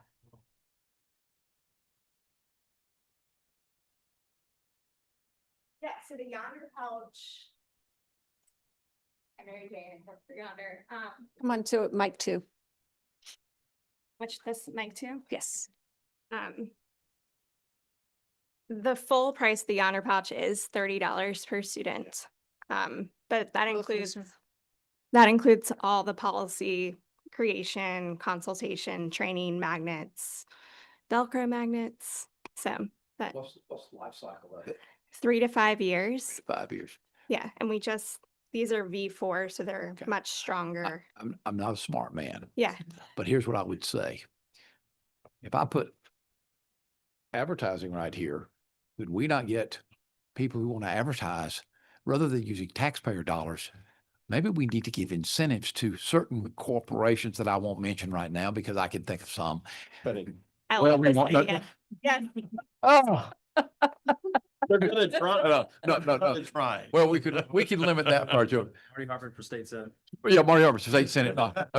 Hey, in our chamber, everybody's running for lieutenant governor, Yeah. but nevertheless. But when I say that, companies spend millions of dollars. They're not only advertising, but they're doing something that improves the health of our kids and helps our kids. And we need to be smarter than we are because there's millions of dollars. And when that's got a 3 to 5 year life, there's no other piece of advertising that gets that kind of part. And there are companies in your district that love the kids, love schools, and bear with me, advertise probably on your scoreboard sometime. I just think that we need to be smart and look at the resources we have at hand. And I would say this, any corporation who would do that would be thought better by most of the parents who are their consumers. And I think that's one of the ways we ought to look at solving this problem. You do have. Can you? Yeah, you can brand them. And then just at a conference earlier this week, someone was asking me if Tropical Smoothie or corporations like that could partner with us to help pay for this. Fashion states, you might even do better. Yeah. So. Thank you. Thank you. But I mean, I'm serious. We spend money. We need to look at the resources and we do things in government that are crazy. But that's an easy ask in my opinion. At $30, I think corporations, people would look and say, hey, what a great idea to help our kids. Yeah. Right. Yeah. Yep. Yeah, Thank you. very thoughtful. Yeah. back to the issue of high school, I'm all the time saying that in terms of policy, I think we have, for policy and rules just in general in society, we've forgotten about basic child development. We're treating our children like little adults. And I do think we need to go back to, getting experts in child development. Dr. Stone, who is shaking his head, yes. And, we need to reteach ourselves about the process of individuation. That our children in high school are growing up and getting to know that they are their own people and separate people from their parents. And it's like we need a big educational push about what individuation is and what purpose it serves and at what age it starts. Yeah. Yeah, and I'll share a personal story and then complement that.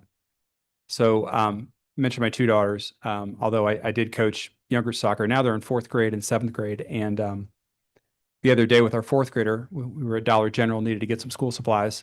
And my wife said, we're going to send Reese in with a credit card into Dollar General by herself, and we're going to stay in the parking lot. Just to create some independence. We don't have to stand on top of her. She's a big girl. I think it's healthy to cut the cord with high school kids. Are there times when we need to reach our parent? Of course. But I think there's a healthy degree of independence, whether it's Dollar General or it's math class. I think it's a reflective question. And a lot of the dynamics that we claim are why we need to reach a child are really our projections of what we want, as opposed to maybe what they actually need. And to echo that point, it came up earlier relative to the study. There were families who said, I have to reach my child in the event of an active shooter. We had that text message from Appalachia High School in our brain, like, I love you. Truth be told, Marietta Police Department will tell you that in the event of an active shooter, I don't want a child on a phone. I want them listening to the directions of a caring adult who's been trained to save them, as the Page study demonstrated. So I think it's one of those things where how do we separate sometimes what we want emotionally from maybe what's developmentally good for a child? The Dollar General and the math class can be productive for a child. Very briefly, the legislators have in this packet, this article from EdTech Policy.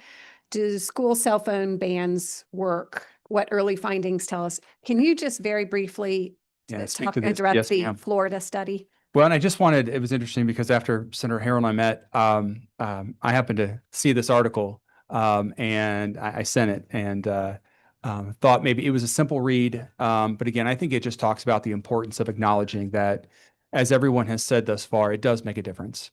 And I think there's also a conversation about we can't necessarily expect to put a rule in place and say, put your phone away without any supports in place to make sure that happens, which is what we chose to do in Marietta in our middle grade. So I think it's it gets you inside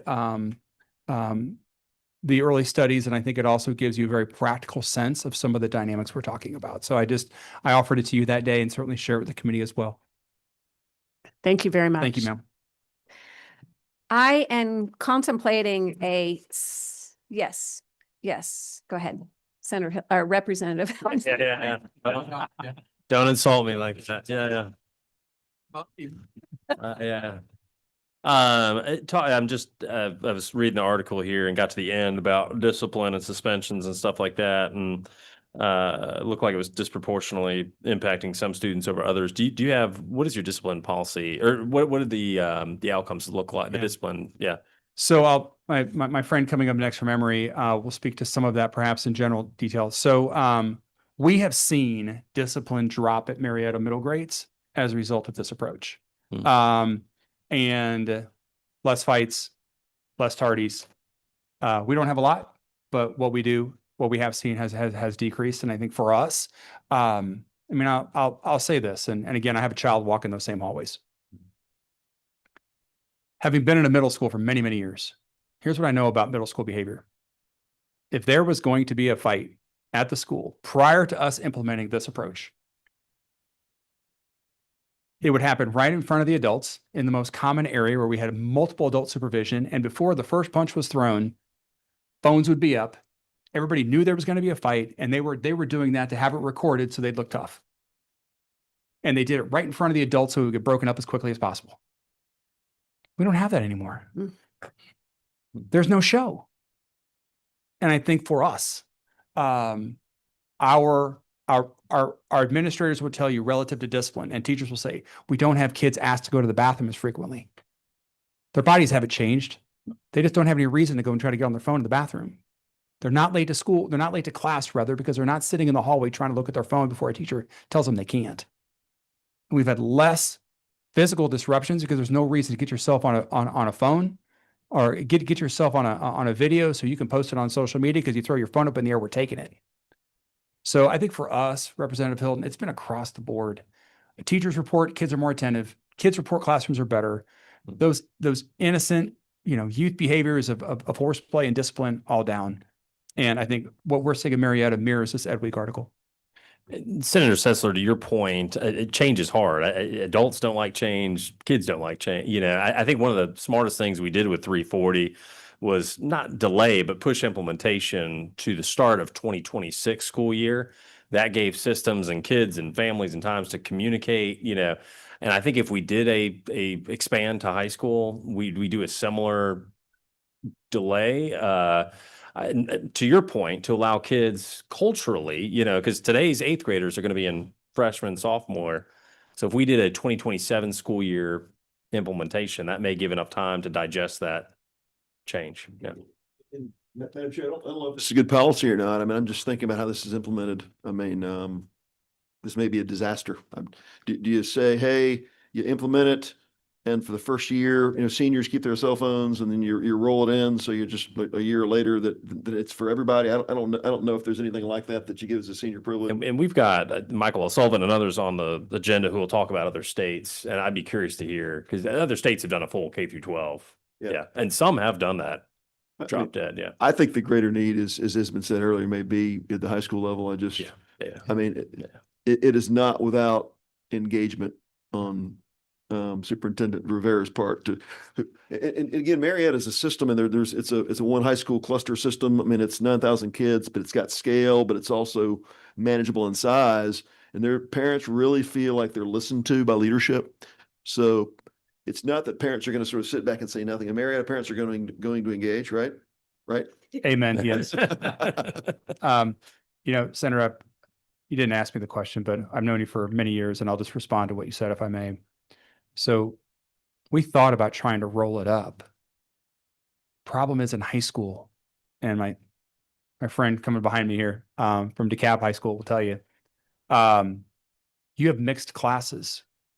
So if all of us are sitting in a room and we've got PE, am I going to say that you 3 don't get to have your phone, but you 5 do? When you have mixed classes in high school, which happens many times, we might get lucky and have a pure 9th grade English class, but many of the classes are going to be mixed.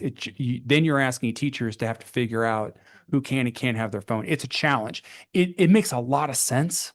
And yet operationally, it could be tough. To you, and you acknowledge it, like that could be complete chaos, or that could be trouble. It would be hard, and we had a hard time wrapping our head around, could we do that? Yeah. But again, I think it's what I appreciate is we're having this conversation. Thank you sincerely. And I have a feeling that this discussion is going to continue into the legislative session. But with a bill in committee. But it's good that we have this time now when we're more relaxed and have more time to think about it in this way. We don't have that kind of luxury during session. So thank you very much. And I need to change up the agenda slightly. Hopefully this is going to work for our presenters. The lunch hour is upon us, but I'd like to hear next from Dr. Stoddard, who's with Lakeside High School in DeKalb County. But Sky, are you okay to go after lunch? Okay, perfect. Then what we'll do is hear from Dr. Stoddard now, and then when she's done, we will break from lunch. And when we come back, we'll hear from Sky.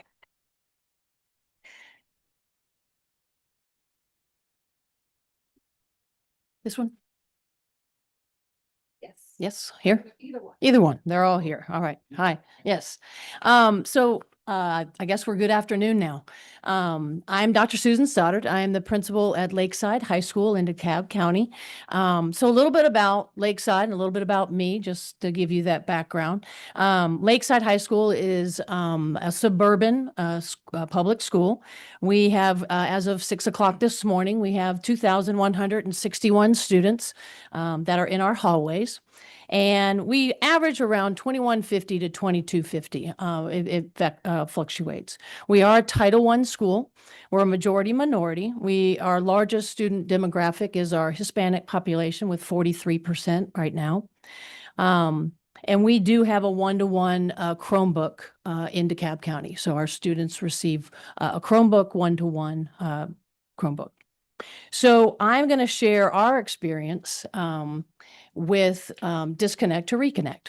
And I have been at Lakeside 6 years. I came in 2020, January of 2020. So you can do the calendar and know what happened about 45 days later. We went into COVID and all the things. And so it's been an interesting journey, because then we were selected, as they say, or voluntold. We were going to be part of a pilot. And that pilot was Disconnect to Reconnect. And just as you just heard from Grant, we already had a policy about not having cell phones that was already written into our code of conduct. But the district was looking at the same things that you just heard, the behaviors, the academic progress. And so they did a district-wide data gathering, and this is what prompted this pilot that we were chosen for. So the district conducted an effort across 9 schools, and they went into 18 classrooms, and there was 306 students that were observed during that time. And they were observed during a regular 30-minute instructional period. But the findings, I think they were alarming for the folks that were doing the observations, because it indicated what you've heard from all of the studies. Everything that you've heard is that it was a constant, overwhelming distraction in the classroom. So the findings had students received an average of 16 notifications in just 30 minutes. That's the average.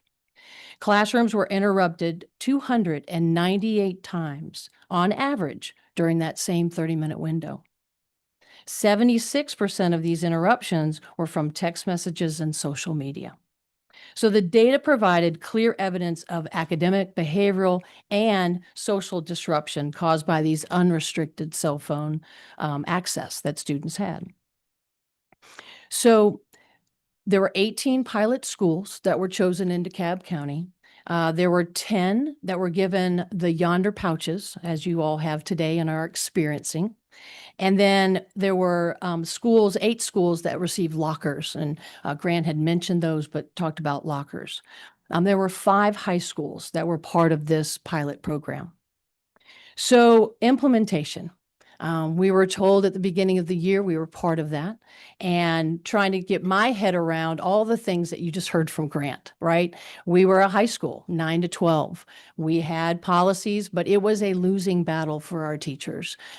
They became the phone police, and they just want to teach. They just want to connect with our students, academic growth, and be there for them to support them through their schooling. And so we had to think about this implementation. We were going to go one-to-one with the pouches, and they were then distributed. They were labeled with the student's name on them. We had to think of all the things. So they were labeled with the student's name so that we knew it was one-to-one. The students would then have those and take those home and bring them back every day.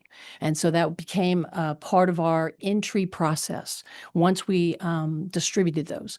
We received our shipment not at the beginning of school, which would have been great. That's not the way that happened. And so we received them right after the Appalachia shooting.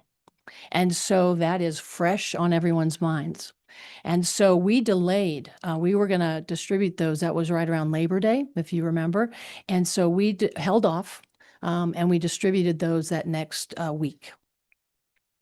With the response, right, we had already done messaging. We had met with our classes. We met with all of our students to let them know this was coming and how we were going to be and how it was going to go at Lakeside. And then we also had town hall meetings, messaging to our families to make sure that they were aware of what was going to happen with the pouches. And just as you hear, like I'm living it, and you hear all of the information from all of my colleagues, that we lived it. So it was the anxiety that all of you experienced putting that phone away, and that was on the adult side and on the student side. And it was interesting because the adults, I had to have a lot of individual conversations or emails or phone calls with families to make sure they understood why we were doing this and answering those questions, just as you all are asking. Well, what happens if I need to get in touch with my child? Well, we go back, we have phones at school and they work and you can call them. And so we said, here's the number and you can call. And if there's a message, we'll get it to your student. If there's an emergency, we will go get that student. That's what our front office staff does for us. Interestingly, one of my colleagues, Melanie Stockwell, is here today. And she was our school receptionist during this time.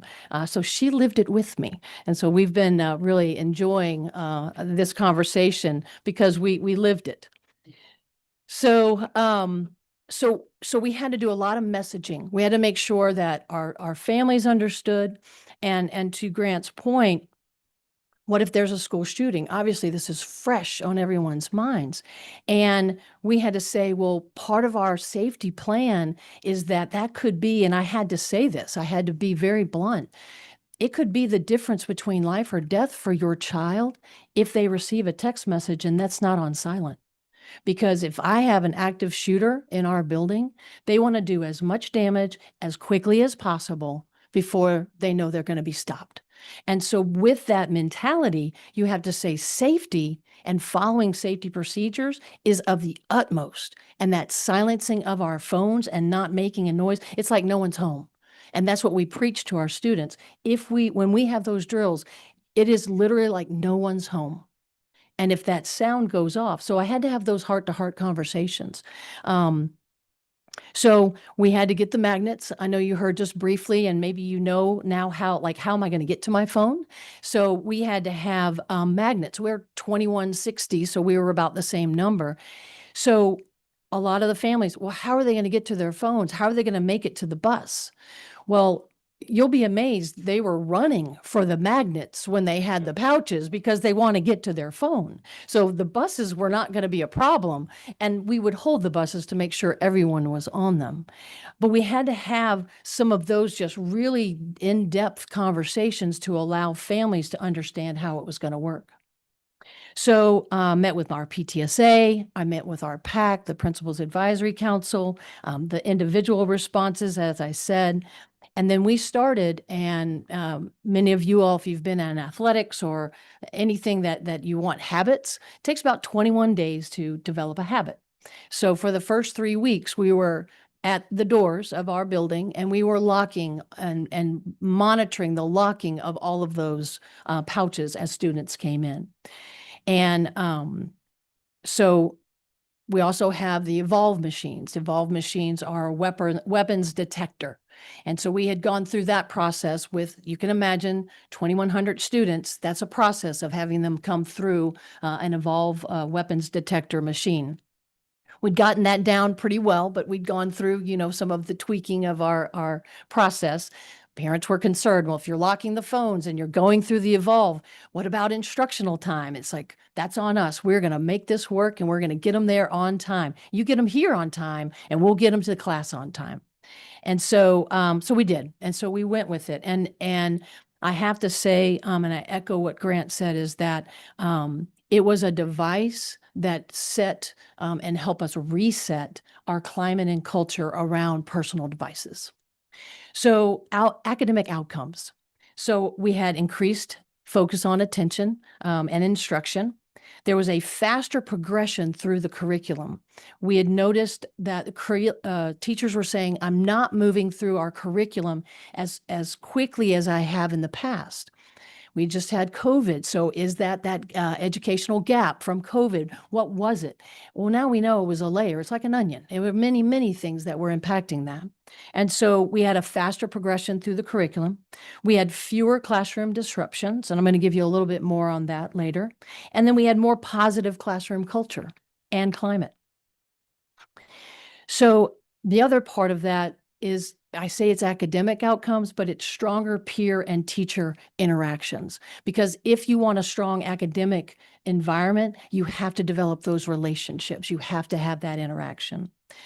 And then we also saw in these observations, there was about a 2 to 6% increase in our end of course tests that comes from milestone testing in certain areas. We saw a 2 to 6% increase, and it was a measurable improvement in content mastery as we get from our CCRPI score.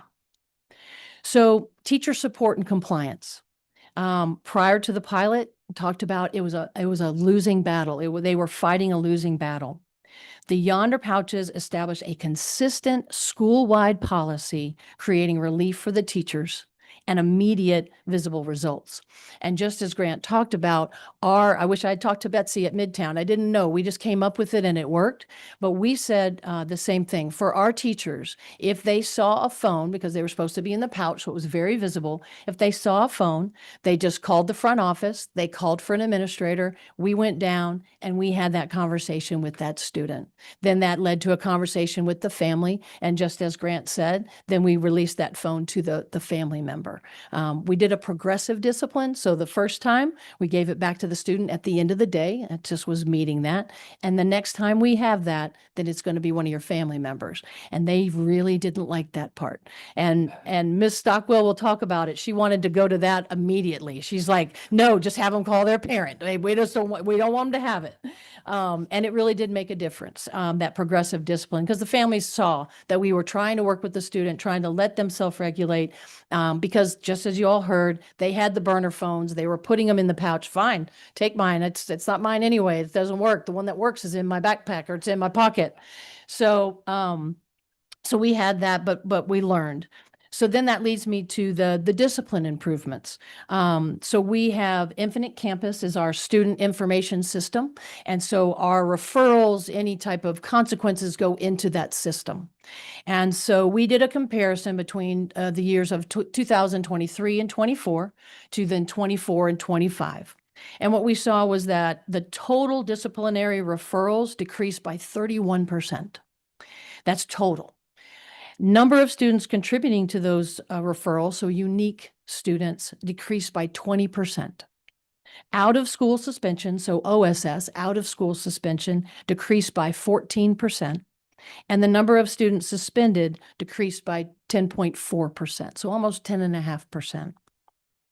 That alone set a different climate and culture for our school. And then Grant, and then I have a pretty good story to tell about the social media and fighting and posting. So we did see a reduction in fighting in social media, and the social media challenges were what were getting us, right? TikTok, they had some fun. They had some, let's go in a bathroom and destroy it, or let's steal something, or, take the soap off of the wall, or what can we do? And unfortunately, we were fighting that battle. Well, we saw a reduction in that. Fights coordinated over messaging, as he talked about. We saw a decrease in that, a decline. Filming and posting fights couldn't happen. So unfortunately, 2,000 students, we do every now and again have a physical altercation. And so one happened in our cafeteria. And we have about 500 kids that are in the cafeteria. And so these two guys, they start, kind of going up, and then they gonna go and try to fight each other. And immediately all the kids saw the body behavior, and they were looking, they didn't have a phone because it was in their pouch. They didn't know, they couldn't raise anything up. A couple of them had a Chromebook, and they tried to lift it up, could I film it with that? And so we're like, they don't know what to do, right? Because the entertainment was gone. So that just, and then after that, it really decreased. And we saw that was that entertainment part of it, that they know a fight is going to happen. That helped us because they do want to post it and they do want to, like, I claimed my ones, I fought and now, I gotcha. And so anyway, we saw that, and it was interesting to see how they didn't know how to react when that physical altercation happened. So the trends were common before the pilot, right? And they diminished during that time. The social emotional benefits, to talk about that, because that is a big part of what we see in a school. Yes, it's all about academics and safety, but that social emotional is part of it. And we saw the same thing. We worried about, they don't know how to interact. What are we going to do? What is our cafeteria going to look like? What are our halls going to look like? And so we worked with our counseling department, and we came up with sentence starters, conversation starters. We put cards out on the table just to say, like, and they'd look at it, maybe they'd think about, like, oh, okay. And some of them actually used it. Some of them were like, all right, let's see what this does.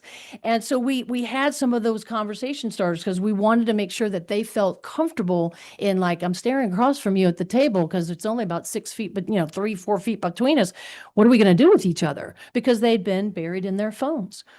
We also had one of our APs, our administrative team, supervises during lunch. And so just for supervision, making sure everybody's okay. And so each one of them came up with something that they wanted to do during lunch to help. We had one that did little karaoke. And so they brought in a machine and they let the students, they did a dance off, they did some karaoke, they were able to entertain.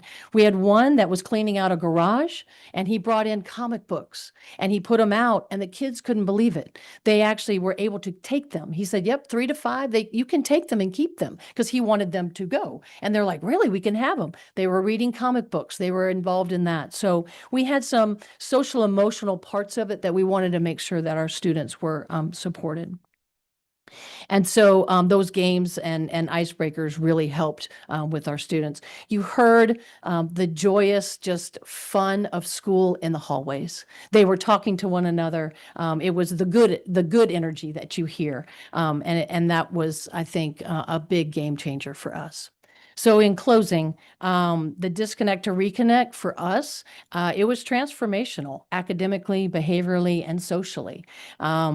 The evidence is you can see it in our data from our discipline, and it was lived experiences. And it strongly supports that limiting of cell phones during the day. And what we saw is exactly what Grant said. And I was quicker to it, I think, than maybe he was, as he's got a bigger job. But for me, if we didn't see the phones, it was a win. And so, yes, we got months in, and people would come in, I can't believe we're not seeing your phones. And I was like, if you checked in their backpack, I would imagine it wouldn't be in the pouch, but it's in the backpack, and it doesn't come out. And if it does, they know what's going to happen. And so, yes, we had that device that then helped create the barrier, and it helped change our climate and culture. I'll be very interested to see this year, because we don't have the pouches this year. That was a pilot. We weren't given those back. And so we said, okay, we've already set our climate and culture.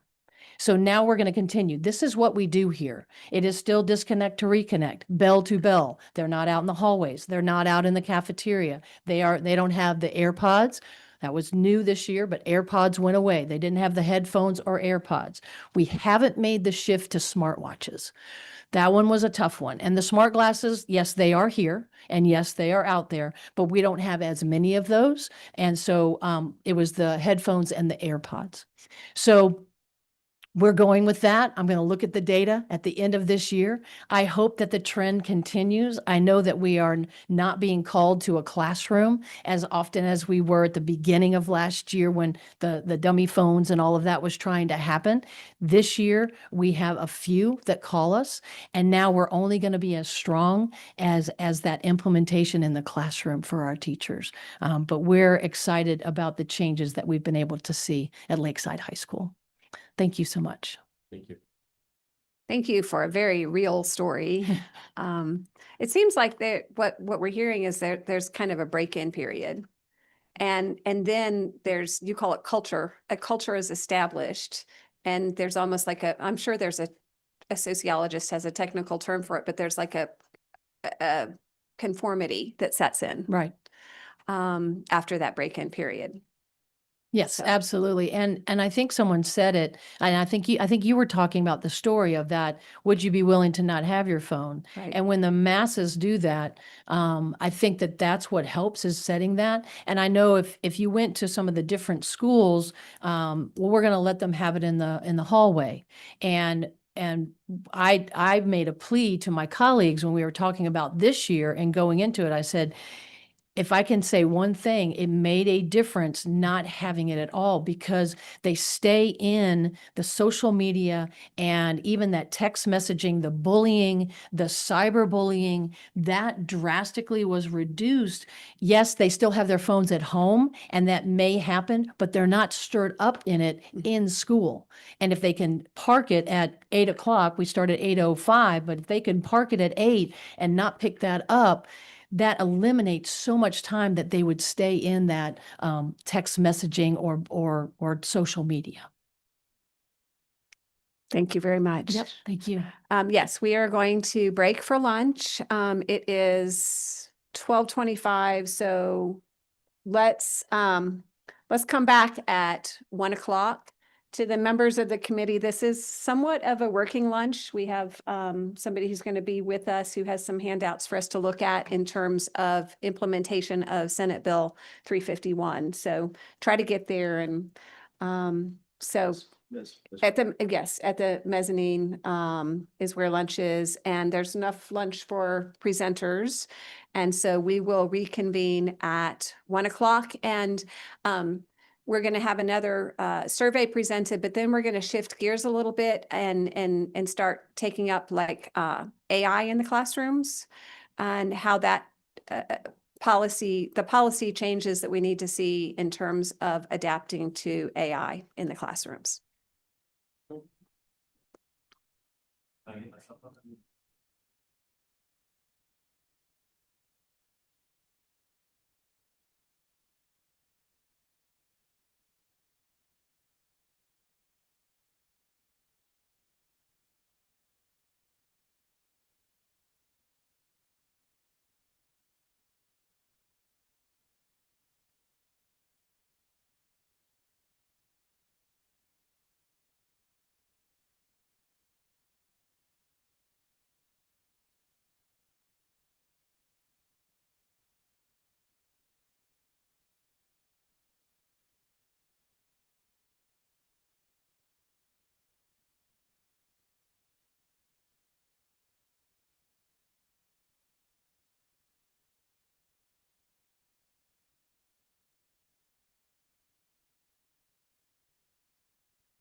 Get started again. I've got my phone pouched, and I must say, at the last minute, I realized that I use my phone as my watch to keep track of time.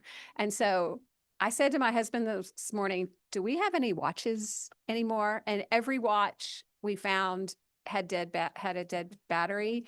So I actually brought this little alarm clock so that I could see the time, and it's working pretty good. So we use our phone for a lot of things. Okay, so the rest of the agenda, we're going to switch it up just a little bit just to keep the subject matters together. So we have Sky Cupid Douglas from Emory University who will go first, and then we're going to put in Michael O'Sullivan with Georgia Can because he's going to be addressing the smartphone issue, and then we're going to move to the AI issue with Dr. Joseph Barrow. Does that work for everyone? Okay, excellent. So next up is Sky Cupid Douglas.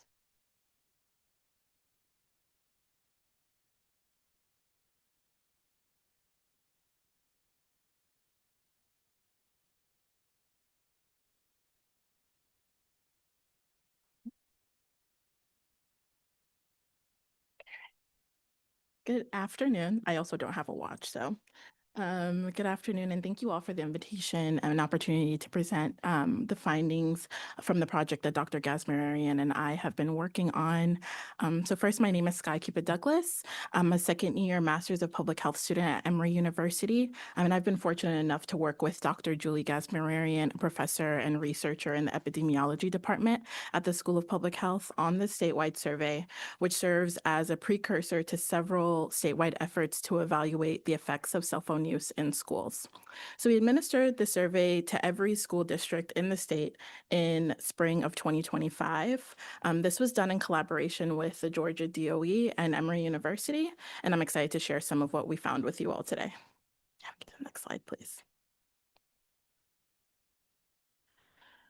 So first, to provide some context on the matter, and I'm sure you all are familiar with some of these data points. So this slide documents how pervasive cell phone use is in general, and especially in schools. So starting from left to right, so the constant distractions that cell phones introduce in our daily life, and especially in the school environment, research has found that 23 minutes are necessary to refocus after digital interruptions. And that includes things like notifications, phone calls, text messages, things of that sort. And about half of students report receiving over 200 notifications daily. And then going on to the widespread use of phones during the school day. So almost all students report use of their cell phones during the school day. And like the first presentation stated, that evens out to about an hour spent on average on cell phones. And one study actually found that 25% of students spend over 2 hours on their cell phones during the day.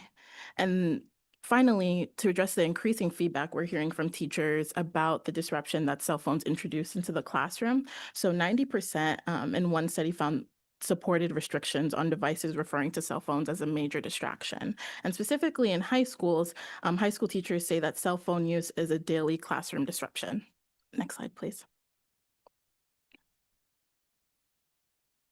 So to provide some logistical information about our survey, this, to our knowledge, is one of the first statewide surveys to address the landscape of the variety of policies and practices on restricting cell phone use that's present across all the different districts in Georgia. This survey was shared with all of the superintendents within the state. The survey was a 23-item survey that was developed in partnership with the DOE and several educational and social media-oriented organizations within the state and nationally. This was distributed in the weekly newsletter from the DOE to all the superintendents with individual follow-up emails. Next slide, please. So with all of the superintendents in Georgia, that came up to around 232 individuals who represent over 2,000 schools, including over 1 million students. And that breaks down to about 180 traditional school districts, 43 charter schools, and 9 non-traditional schools. We received a response from 69% of traditional schools, 65% of charter, and 33% of non-traditional. And for this project, we had characterized charter schools as those with an an active contract with the Georgia State Commission on Charter Schools, because we do acknowledge that a lot of traditional school districts do follow a charter-like system. Next slide, please. So now to get into the preliminary findings from our survey, we're going to focus on traditional and charter districts due to the significantly smaller number of non-traditional districts in the state. So this slide summarizes the findings on policy development. So the majority of districts with policies do require it for all schools, and that includes 84% of traditional and 62% of charter. The next two findings summarize the visuals we saw in previous slides on how many districts have adopted a district-wide policy rather than a school-dependent one. So that's 79% of traditional and 38% of charter. And then when asked about common ways that they implement these policies, this was mostly done through requiring that students put their devices in their lockers or backpacks. So that's 68% of traditional and 46% of charter. And interestingly, the majority of districts have kept the policy the same since implementation. And we're curious to see how this may change in January 2026 in light of HB 340. Yes. Very quick one. I look at this, it has adopted a district-wide policy on student digital media use. I mean, is it fair to assume that charters which have only exist because of parent choice might be sensitive to parents kind of taking their kid and their phone and leaving because they're not happy with the policy? I mean, it would seem to me that traditional districts, parents are there and they don't really have options, and they're there and they're going to kind of did you get any sense of that at all in your interviews, that schools that are kind of dependent on school choice might have been more reticent to impose these things? Yes, I think that what we've seen in the survey, that charter schools, while they are enthusiastic about implementing school policies, they do have, due just to the smaller size, they do have maybe a closer way to contact the leadership and administration of the schools that their children are students at. I think that for a district-wide policy, the charter schools tend to be their own district in a sense. So they may see, there was another answer option for this that allowed them to say that it was school dependent versus district-wide. So superintendents may feel like their policy is only school-wide rather than district-wide, depending on the circumstance of that specific charter system. Thank you. Yes, next slide, please. So the next section will go into questions on how districts built their coalition and engaged different school groups, including students, parents, and teachers, about students' social/digital media use. So this slide shows how they chose to engage students in discussions about their potential policies and about digital media use in general. This was mostly done through school-based meetings, followed by a distribution of online resources and communications. And that's followed by they have not implemented any of these methods, but are actively considering it. And we see these trends throughout students, teachers, and parents. Next slide, please. This slide shows the patterns in parents as well. So we're seeing school-based meetings followed by online resources and communications, followed by they have not implemented it but are actively considering it. Next slide, please. And this shows the patterns in teachers as well, very similar. Interestingly, charter schools did use district-wide forums as a method of interacting with their teachers and other teaching staff in their schools, which was not seen in interactions with parents and students. Next slide, please. So this slide shows a summary of our questions on the evaluation methods that schools and districts are implementing to assess the effectiveness of their policies. So the majority of districts in the state have not implemented any evaluation methods to assess the effectiveness of the policies in their state. The majority actually do have plans to do so as far as traditional. So 49% indicated that they do have plans to do so, and 17% of charter. That's followed by have not implemented any evaluation efforts, but would like help in doing so. So that could be things like input and assistance and guidance from outside agencies, federal agents, well, state agencies, and some more guidance about how to actually assess the effectiveness of their policies. So that's 34% of traditional and 48% of charter. And of those that have some evaluation methods within their district, that was mostly assessed through survey and behavioral data. So behavioral data would be things of like classroom engagement, participation in group activities, things of that sort.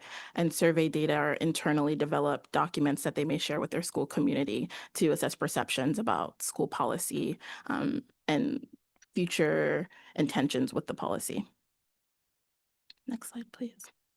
So then we then asked the next section of questions, which ask respondents about some of the barriers that they face with their implementation and some necessary resources that they identified for implementing a policy about social or digital media use. So for some of the main barriers, parental resistance was cited as the main barrier with 66% of traditional and 50% of charter.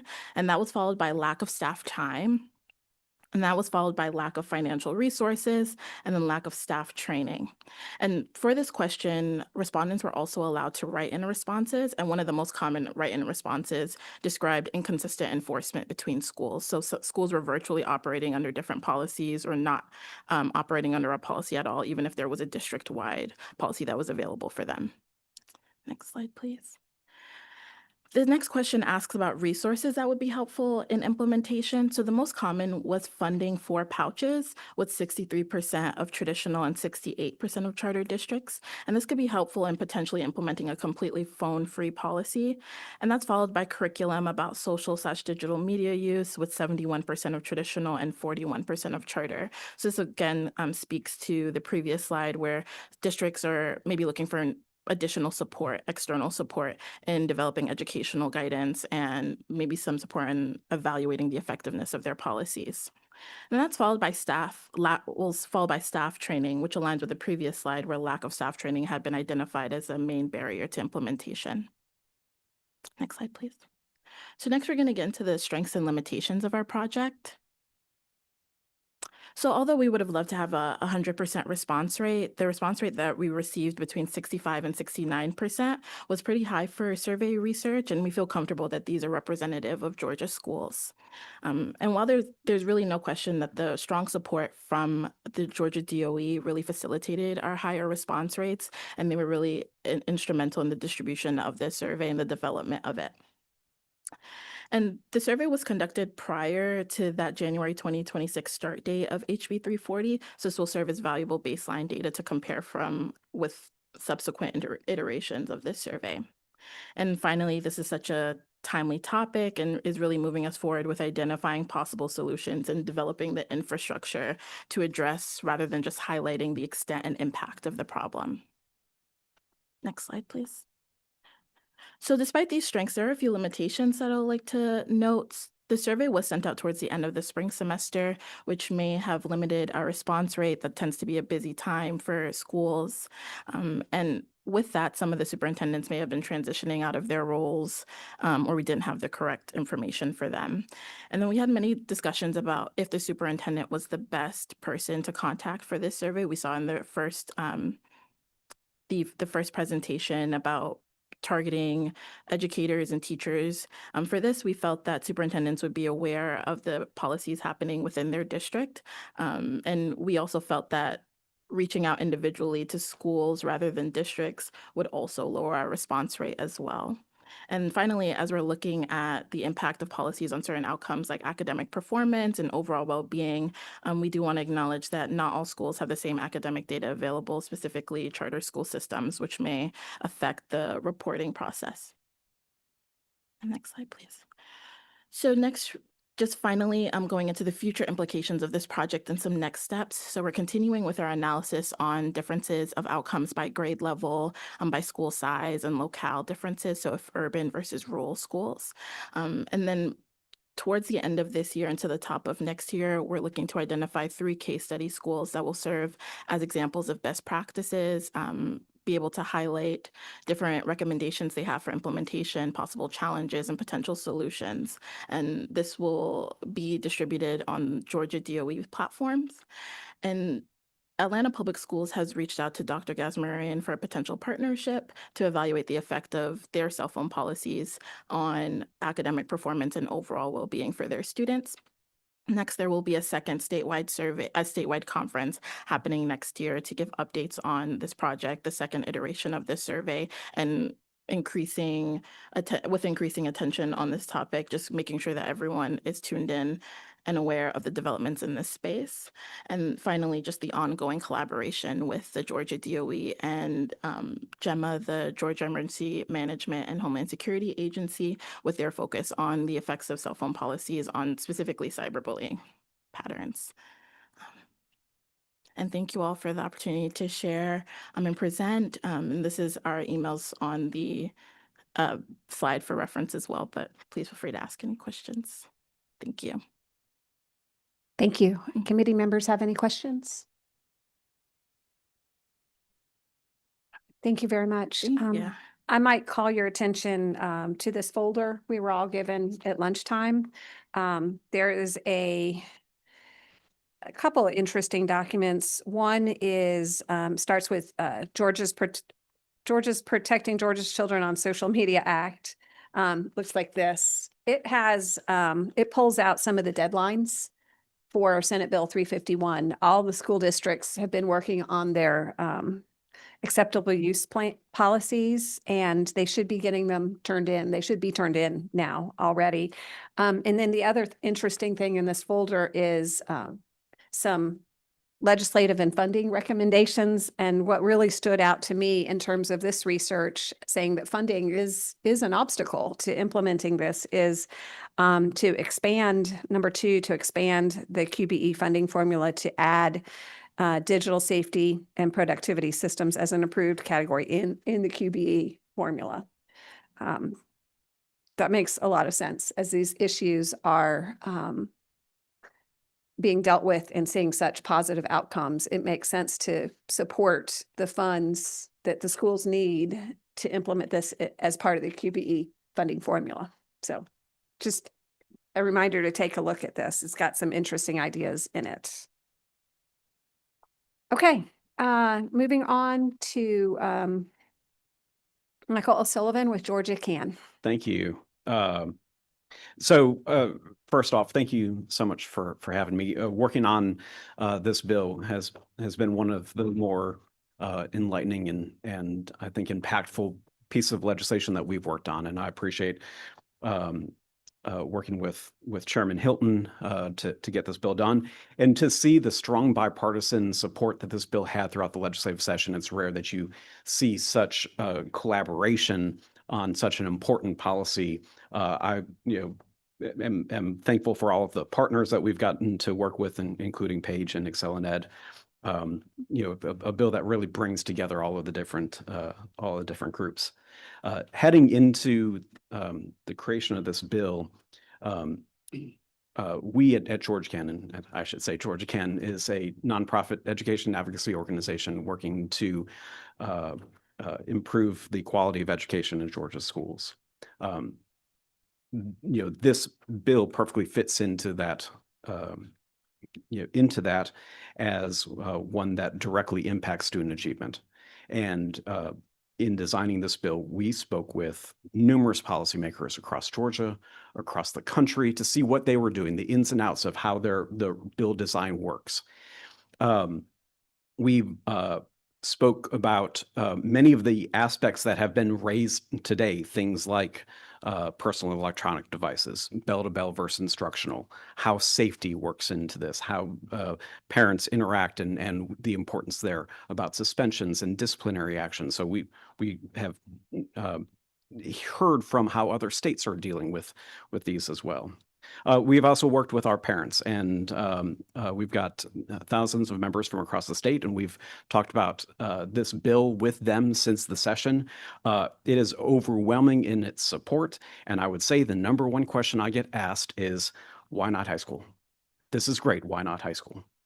And so when we talk about what what it looks like as a national perspective, it is difficult to find exactly how many states have passed a bill. It's about 30 states at this point.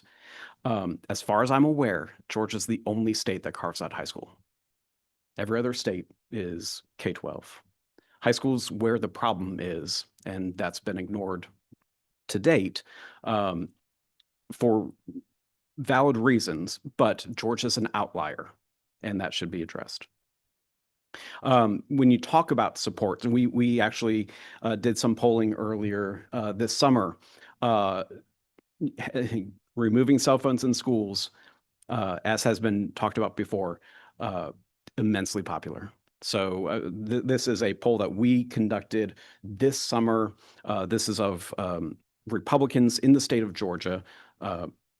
That's the sample I was able to utilize. Support 88.6%, oppose 4.7%. When we ask about, and that was for House Bill 340, when we ask about expanding this into high school, 79.1 to 10.8. Just overwhelming support from real people on the ground, voters across Georgia. We talk about research, and it's been mentioned a little bit before, some questions by Senator Harbin about what the research says. Research is difficult to come by. This wave has essentially just been recent. You know, in the 2009-2010 school year, 91% of districts, as far as I'm aware, had policies that said no cell phones at all. But those got ignored, watered down, as Dr. Rivera said. You know, things went on. And it has only been in the last few years that cell phones have really sprung up, and legislation to try to put the toothpaste back in the tube, if you will. But Florida, there was a study that came out just last month, October, National Bureau of Economic Research, the impact of cell phone ban in schools on student outcome, evidence from Florida. This is a really interesting one to me because it's the first one that I'm aware of that looked at K-12 education. And what they found was that there were essentially three main things that they found being able to compare schools with between different types of schools within a large urban school district, those that had a large uptick in this ban and those that didn't. And one of the things that they found was that enforcement of the cell phone bans in school led to a significant increase in student suspensions in the first year. What they then found was that that by the second year had normalized. So you had a disciplinary issue that initial year, then it normalized. The second thing that they found was, quote, significant improvements in student test scores in the second year of the ban after that initial adjustment period. A significant improvement. And the third finding that they found was evidence to suggest that cell phone bans in schools significantly reduce student unexcused absences. So we talk about the chronic absenteeism issue. This also fits into it. And one other piece that they found was that the effects of the Florida cell phone ban are more pronounced in middle school and high school. Interestingly, when we talk about student disciplinary infractions, I talked about how there was this increase in that first year for high school and middle school, and then it normalized. In elementary school, it actually went down. So they saw some additional improvements for elementary school going forward. Now, this is the only research that we have because it's so new. 2023, they had really good data. They've got a strong annual student assessment program, but you're able to provide some information there. On a couple of the questions that have been raised to date, there was some discussion about student safety, and as a parent, that's the number one thing that I thought about when looking at this bill. One other aspect that hasn't been talked about and to date is hoaxes and false alarms. Like in today's age, and you're seeing it all over. If there's a rumor that gets out, if a school goes into lockdown for something that happens only to be found it's a false alarm, every student in that school has already texted their parent, we're in lockdown, something's happening, I love you, for nothing. The entire community is on edge on something that never actually happened. There was no threat, there was no issue. And so when you talk about anxiety and what that means for everyone, it's not just about an incident in school at that school and the interaction at that point. It's all of the other instances of issues. Sure. You may not know the answer to this. In specific cases where there've been, active shooters or things on campus, I can imagine, the school leadership's telling a kid to do this and parents are telling them to go do that. Like, I don't care what they told you, get the heck out of the school, get in your car and drive home, as opposed to lockdown. Are there examples that you've seen of parents say, do this, school leadership says, do that, that creates, we're manufacturing chaos? I don't know if you would know that empirically, but I wouldn't have that information. I have heard stories though of 911 being overrun, and so inability to make connections between the people who actually need it and 911. I've heard stories of families pouring out and showing up to school and trying to get in to get their kid or whatever the case might be, and just chaos outside. And so I can absolutely see that being an issue. And I would just say the current, House Bill 340 is I think appropriately designed to say, in the event, we've got a school safety plan, we're going to follow it. And then as soon as that's done, there's a reunification plan. There's a opportunity to make contact. Everything's fine. I'm good. I'm safe. That's an appropriate usage of cell phone and exception. I asked the question because as we're in our communities talking about this and this comes up, I'm just trying to equip myself to be able to have these conversations with interested parents. We're 2 and 3 levels and 4 levels deep into the onion of understanding second and third order effects of these things. And I can imagine in a circumstance where every kid has a phone and access to it, you can have complete chaos break out between kids telling each other what to do, a teacher saying something, following the plan, parents giving kids instructions. I just wasn't sure if there's examples we've seen in the last 4 or 5 years of any of that kind of thing. So. At least in Florida, what you've seen is that the Florida Sheriff's Association has taken a strong supportive position, and here in Georgia, ours as well, in support of this policy for that very reason. I would add too, since Dr. Stoddard is here, if our high school, Lakeside High School, had an issue and all the kids were texting their parents and the parents came to the school, that school sits on a narrow 2-lane road and it would be completely congested and the emergency vehicles would not be able to get through. That's right. Right? Yep. Yep. That's true. It's just dismissal. That's right. When we talk about bell-to-bell versus instructional, I think Georgia has it right. When you start, look, I'm a parent of 2 teenagers. When you give an inch, they will find every opportunity to utilize it. And what you have with an instructional ban and utilizing it throughout the school day and other opportunities is a whittling away of that. It is far easier to just say none at all during the school day, none at all. And in fact, half the states that have this policy in place have something like that of saying none at all.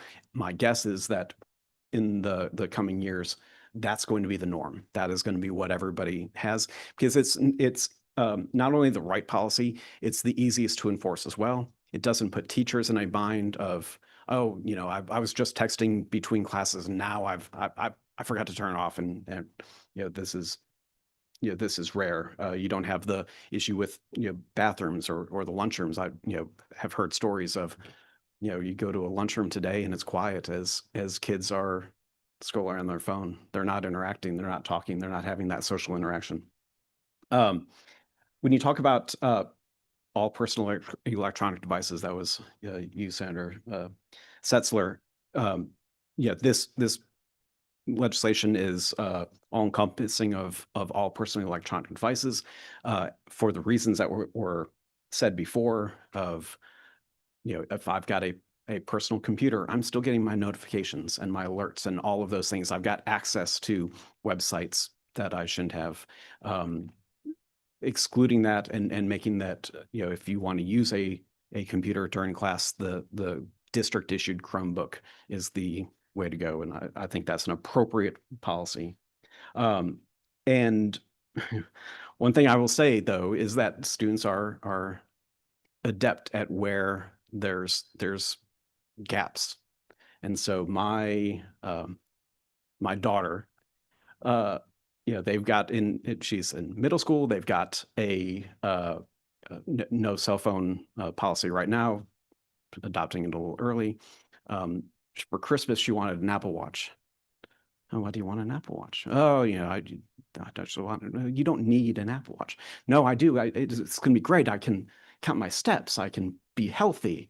It's like, I'll get you a Fitbit. She was like, no, that's not going to work. And what it boiled down to is that all of her friends have Apple, and so they still communicate. They still have the back and forth because they're getting around the current ban. If you create an opportunity for exploitation, a teenager will find it, I can guarantee you.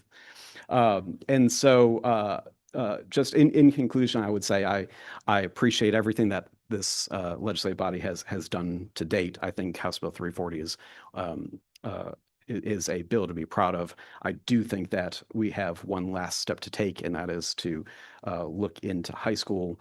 And I think not only is that the right policy to do, I think what you have seen is that this would provide support to those educational leaders who know that this is the right policy.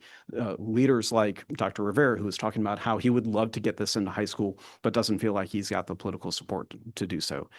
Providing that backing so that they can do what they know is the right thing to do.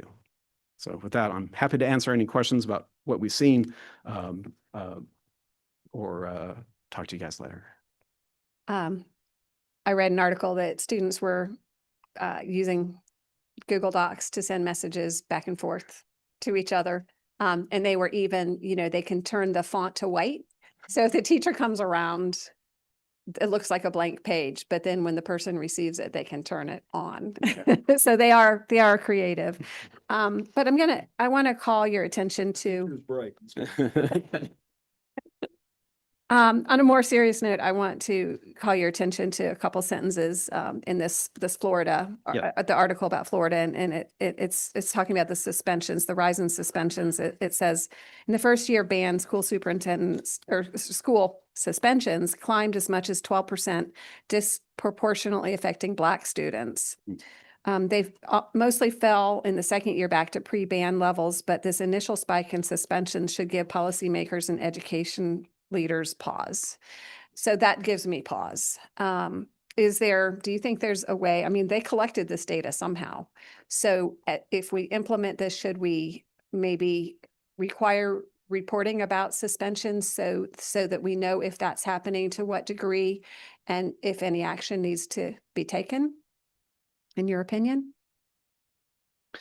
I think having additional transparency is always important, and I would support that in any effort. It's difficult to say exactly, because I don't know what the confines of their policy look like, whatever school district this was, exactly why there was that increase. And obviously it does give some pause. At the same time, I'm comforted with the fact that it returned back to normal levels immediately. If it had stayed elevated, that would obviously be of much more concern.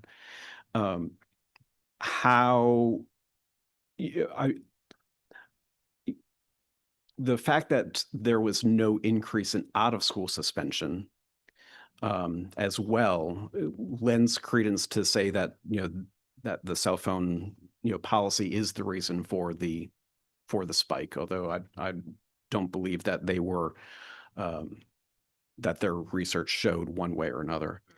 The only reason I would be concerned with tying it directly would be a district's unwillingness to pursue a stronger policy for fear of optics.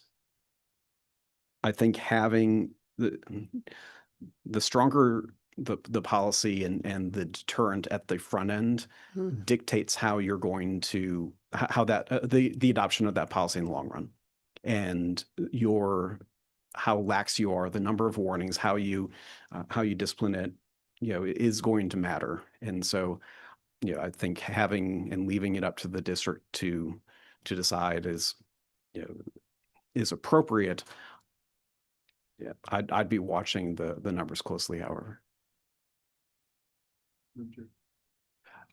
I would just to the chair lady's point, anything that would tend to incentivize the districts to not implement and enforce the policy, to me, undermines the efficacy of the effort altogether. I mean, I know I've had some school leaders come to me and say, hey, the fact that we have to report disciplinary referrals as part of our federal compliance creates an incentive for less disciplinary referrals, which is creating, in their view, an unrelated matter, but related in as much as it ties to reporting of discipline.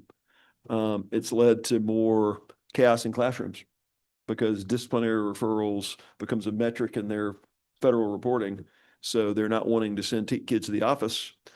So because you have to report that, and that makes the school look bad, makes the leadership look bad. And it's so they're not sending kids to the office. So those kids, you have discipline issues in the classroom. So I just, I wouldn't want to create incentives for folks to sort of look the other way and do something that would have the effect of undermining this policy, because as we've heard before, the consistent enforcement of this really does make a difference. And I think the consistent enforcement is going to lead over time to compliance by kids. I just think that there's going to be, I would very likely have been one of the kids who would have not complied with this in my school, and anything they did to me, I would have deserved, and it would not have changed the necessity of my school implementing this policy just because Mr. Setzler didn't follow the rules. I just say that thinking back to my time in 8th grade. I think this is important stuff that's worth enforcing, I guess. If I can just say, when we talk about an increase in the suspension rate, it is not as though that is a large number overall. I mean, without knowing the baseline, I mean, you could be, increasing it from, 20 kids to 22 kids, and that's a 10%, increase. So I don't know enough about. Yeah, maybe there's a way of building in evaluation and funding for evaluation, so that you can track this without it being in the face of all the teachers. Dr. Stoddard, do you have any thoughts about this issue? Yeah, if you have anything to say, you should come up here.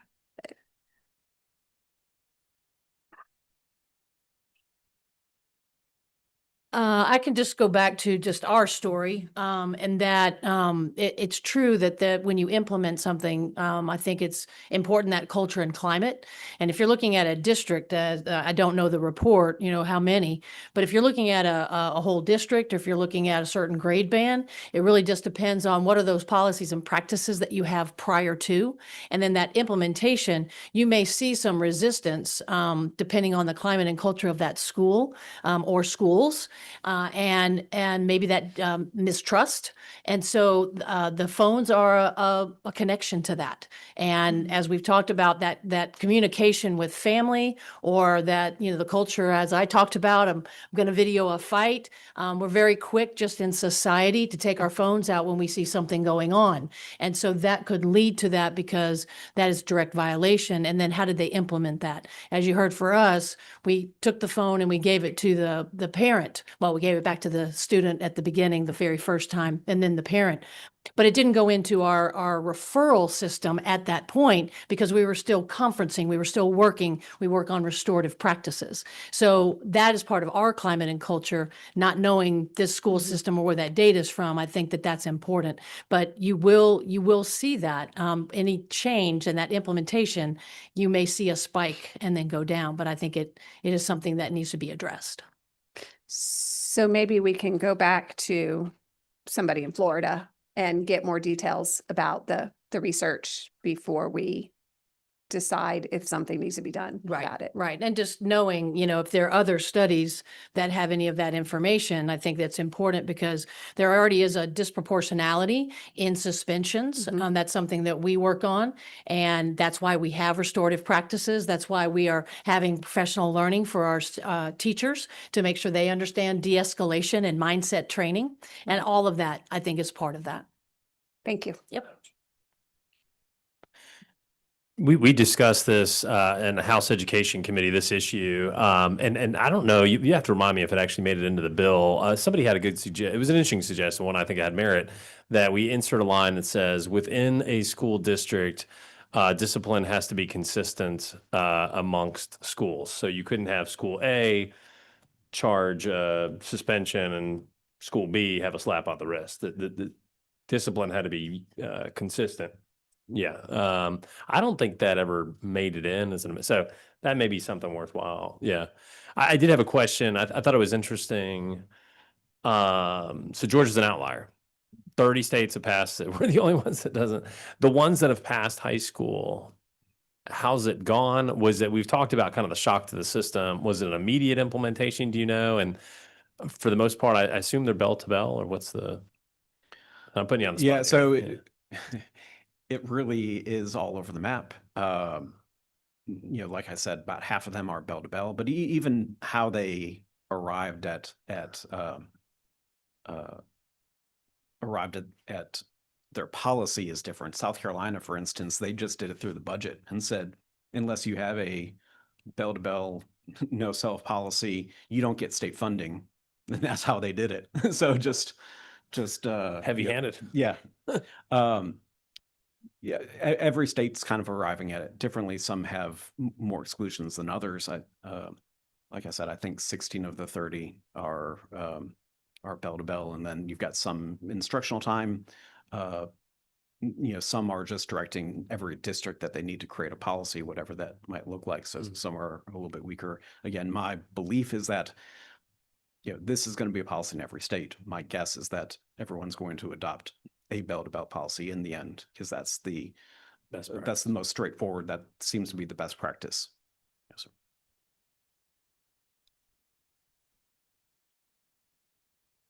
Anyone else? Thank you. Okay, thank you. Okay, so our final speaker, thank you so much for waiting on us, is Dr. Joseph Baer with the Georgia Professional Standards Commission. We do have one or two handouts in your packets. Maybe it's just, well, let's see. It's two. We have slides too. 3. Okay, we have the copy of the slides.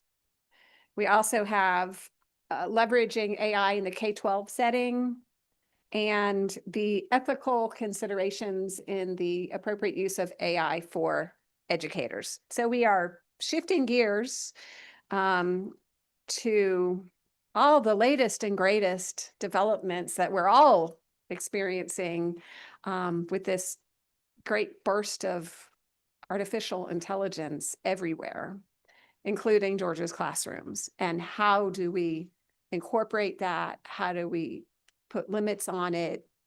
That's what we're asking from you all. And you have brought another speaker. Could you introduce her for us, please? Yes, ma'am. I'm delighted to. Senator Harrell and committee members, we're delighted to be here with you today. I would like to introduce my colleague, Anne Marie Fenton. Anne Marie is our director, interim director for our ethics program, but she's also head cook and bottle washer with assessment and rules, communication. She wears a lot of hats, and I appreciate her being here. She was instrumental in setting up this work, and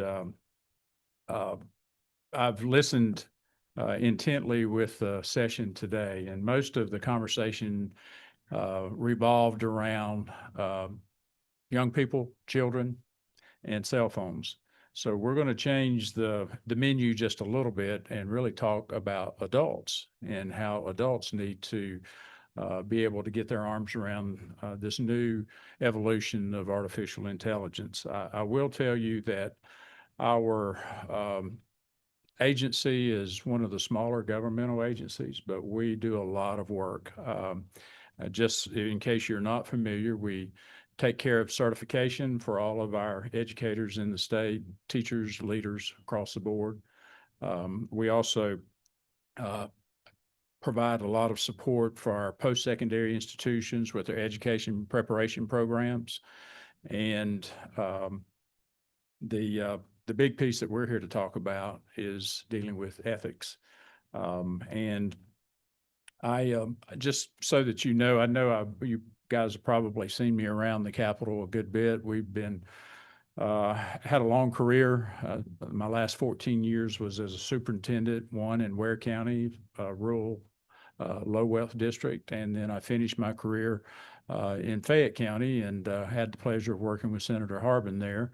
And was there for a little over 7 years. So after that, I did do some work with associations with the Georgia School Superintendents Association, and I've been in this role since January. I can tell you that our learning curve has been like this. It's been steep, and we've done a lot of work. I will just make this comment with regard to the things that we did coming into our agency. Did an environmental scan, and we asked a lot of questions. Seek first to understand and then be understood. One of the things that I saw early on was that we really had not put our arms around the issue of artificial intelligence. There wasn't anything out there, and I knew that was going to be something that we really needed to address, particularly on the ethics side of the house. And that's what we started doing, and we began to do the work. And I'm going to, we can do this like the old geography teacher. We can do it round or we can do it flat. I can go really fast. I know we're the last people here, but I want to make sure we answer all of your questions. And I'll go through the PowerPoint. You may want to reference it on your hard copy, but in looking at this work, we developed a position statement first. And I think there's no one, I don't think, in this room certainly, that has heard about AI or generative AI. I mean, it's here. Sometimes we don't even know it's here. And it's a situation, there's some profound potential. I use the analogy, to me, it reminds me of nuclear power. Here in Georgia, we've just established new power plants, nuclear power plants, and it's going to do great things for our state. It's going to generate a lot of really good stuff and electricity. But it also has the potential to be really bad, and it can be weaponized and create mass destruction. So we have to look at that much like AI in going into it. And I think that's important. It can enhance teaching and learning and operational effectiveness. This is not just for the classroom. It's also for the district office and in school offices to help improve efficiencies really throughout the community. I think we have to acknowledge the critical importance of the ethical profession. Let me make sure I catch up with it here. And one of the things I've heard all throughout this, and as a longtime veteran educator, I think about the social conflict we have with regard to what's our rights and what are our responsibilities. I hear that a lot. And, most people are real familiar with their rights and they want to share those with you real quick. Sometimes they're not as in tune with their responsibilities. And this document, I think, is to help our adults that are using AI begin to become more responsible as it moves into mainstream. Certainly, what our goal was to present and provide ethical guidance for the mitigation of that harmful use of this new tool. And I don't know what happened with that. There it is. Okay, it came back. So that our professional practice could improve and certainly maintaining the trust of our public. That's really important to us. Looking at this, Chairman Harrell, you guys have this PowerPoint. You can share it however you want to, however you need to. Please, we've been working to put this out so that folks see it, and we want people to use it. And so we sent it out, and I'll give you more history here in just a second. There is a survey that's actually embedded in this document. This has to be something that continues to evolve.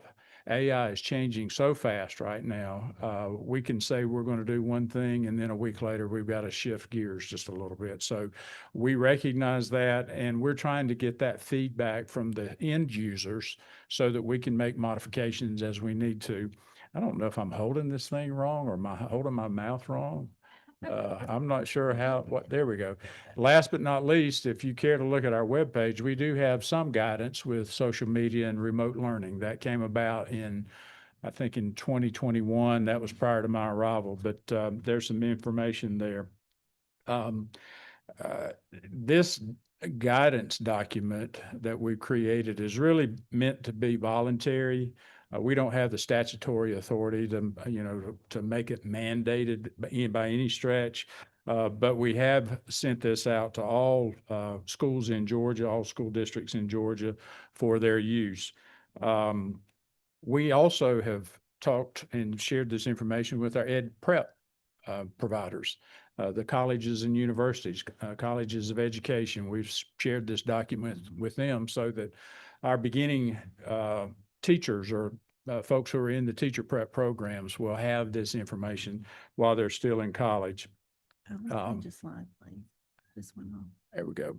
I'm sorry. Thank you. Let me move on down here. And I don't know. This is a rhetorical question. I'm not sure anybody can fully control AI. I think that horse has already left the gate. But how we manage it, I think we do have some influence there. Really what we want to do is it's not our place to try to prohibit or regulate it, but we do think it is important that we give some guidance so that it is not used in a harmful fashion or a place where we violate ethics. We want it for what we call appropriate human use. I think that's really important. Our focus is on human beings and our function, not just the issue of a new technology tool. We too did a survey. I'm real pleased to tell you. I've heard Emory's results. Our results were similar. We were in the upper 60% of response rate. Y'all know that that's really strong response rate. Because of, I think, my association with the superintendents before, I was able to twist a few arms and get good return on the survey. But it was very instructive, very informative. We found out that there were a lot of places that were doing, I say a lot, there were some systems that were dipping their toe in this and how they were going to use it, and how they're going to put it in place in their districts. We had some leaders like Gwinnett and Houston County, Effingham County, those, and there are others, but we did seek out folks from those systems to be on our task force because they were doing some cutting edge work. I can tell you that we had a lot of response from schools and school districts that said, we don't know where we need to go or what we need to do. We need help in doing this. So that just threw gas on the fire for us as far as moving forward. And we reviewed all of the public comments that we received from our districts and superintendents. One of the things that we did do was that once the document was finished, and I'm going to let Anne Marie speak to some of the work here in just a second, but we felt like it was really important. We started the work in February, but we had everything kind of wrapped up in July. We wanted to push that information out to systems so that while they were doing their planning for summer, they could actually take this and use this, either adapting or adopting whatever they felt like they needed to do. There was a writing team that was formed. And to just share this with you, it's not just Ms. Fenton and myself sitting in a back room doing all this. We really worked hard to bring people to the table who were very knowledgeable. We had people from local districts. We had folks from the DOE. We had representatives from the Southern Regional Educational Board, or SREB. We had consultants that came in and worked with us.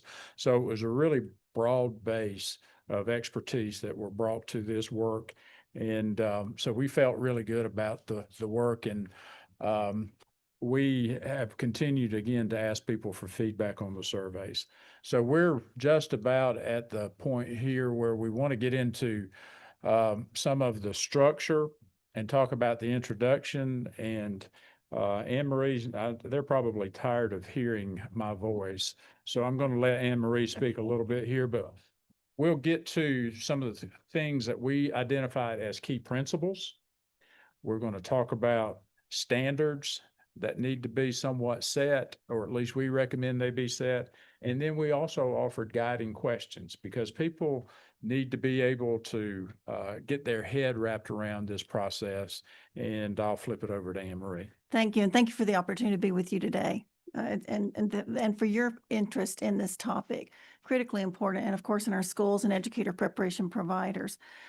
We want to walk you through the guidance, not to spend 3 hours doing it, but I really want to see some of the language that was important to our districts, to those who helped develop the guidance, and it is to try to get in front of issues before they happen. It's really about prevention, which is so critically important, because missteps can harm students, it harms educators, it harms the profession, it harms our school districts, as you know. So it starts with an introduction, and we felt it was important to unpack this a little bit for you, because it really does give some clarifying comments that helps inform this work. So it does have 7 principles. Every principle has standards, and every principle has guiding questions. We love the guiding questions because they are really great conversation pieces to help districts and EPPs really get started, and also to further the work that they've been doing. So we're going to show you some of those, please. Before you get started with that, I feel like there are a lot of questions. So maybe if we could move quickly through the content so that we Absolutely. can have enough time for questions. That Great. would And be that great. means you guys have homework. You're going to have to go and look at this and Let's take a keep look. it simple for success, okay? The bottom line is, I know you've got the slides, so I'm not going to read to you. But essentially, one of the core things that emerged from this work that's covered in the introduction is the audience. And we really want to be all educators, including staff, administrators, everyone who is helping to inform work with children. And that includes our educator preparation providers. And Dr. Barrow did a wonderful job of covering really the purpose behind this piece. But yet we did want to make sure that what the guidance is and is not comes across. So I'm going to flip to that very quickly and just put that in front of you visually, because that's important. And then regarding the walkthrough of the guidance itself, I'll just hit the principles and let you go and enjoy reading about the standards and the guiding questions. It was going to be quick anyway, but this makes it even quicker. Okay, so these are some important bullets about what it is and is not, and I'm going to put that back in front of you if we just want to take a glance about that. We know it's rapidly evolving. It's not intended, and this was kind of a sore point amongst our education entities.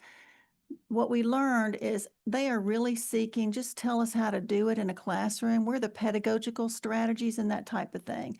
Now, that doesn't when I say that, I want to use caution. It doesn't mean that educators don't do a masterful job with the pedagogy. That's what they do. They are experts. But because it's so new, they were hoping, and this came across in the feedback, to get some more about how to use it. But this is not intended to provide pedagogical strategies and using AI. It's really aimed at helping to help people know how to stop and use caution and use it appropriately and responsibly. So we don't discount the importance of the pedagogical piece, and the guidance does not tell them what platforms to use. There's so many out there that are emerging, so that's important. And I'm going to put one more slide up about the importance of what it is about and is not. So I'm going to put You'll that. see up references you. too, not to interrupt Anne Marie, but human-centered, folks, that's Yeah. where the focus has got to be. We cannot, speaking as a former teacher, superintendent, we don't want to put a device in front of a Right. kid and let it be a machine teaching them all day long. I'm not saying that's what's happening. That's a misstep in my opinion. We want to make sure we avoid that. Thank you. And another important point is that AI is not perfect. It is flawed. It can give misinformation. It pulls from what's in it. And what goes in it comes out of it. And so we have to be very mindful of that. And it's still emerging. And we certainly reinforce partnerships between our employing districts and our educator preparation providers. So I'm going to just skip on down to Principle 1 and go through that very succinctly for you. A lot of this good stuff. Don't you look forward to reading it? Okay, Principle 1. Some of these, and there's meant to be repetition throughout this document, but the intent behind it becomes very, very clear. Principle 2.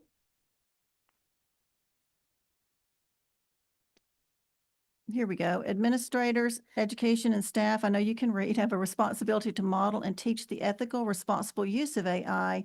Those are model and teach. Those are very important words. And to mitigate the risk of misuse that undermines academic integrity or threatens the well-being of students and staff. Just because you can do it doesn't mean you should do it. And the ethics are so critically important. Principle 3. When using AI, educators, administrators, and staff have a responsibility to proactively protect the personally identifiable information trusted to them. If personally identifiable information goes in, it stays there. Now, there are different platforms that help protect any information that goes into it. It doesn't pull from it. AI doesn't train from information. Those are very specific platforms. And we don't tell school districts what to use, but we invite them in this guidance that they should make decisions about what platforms they're going to use. So that's an important piece. And then let me go to Principle 4.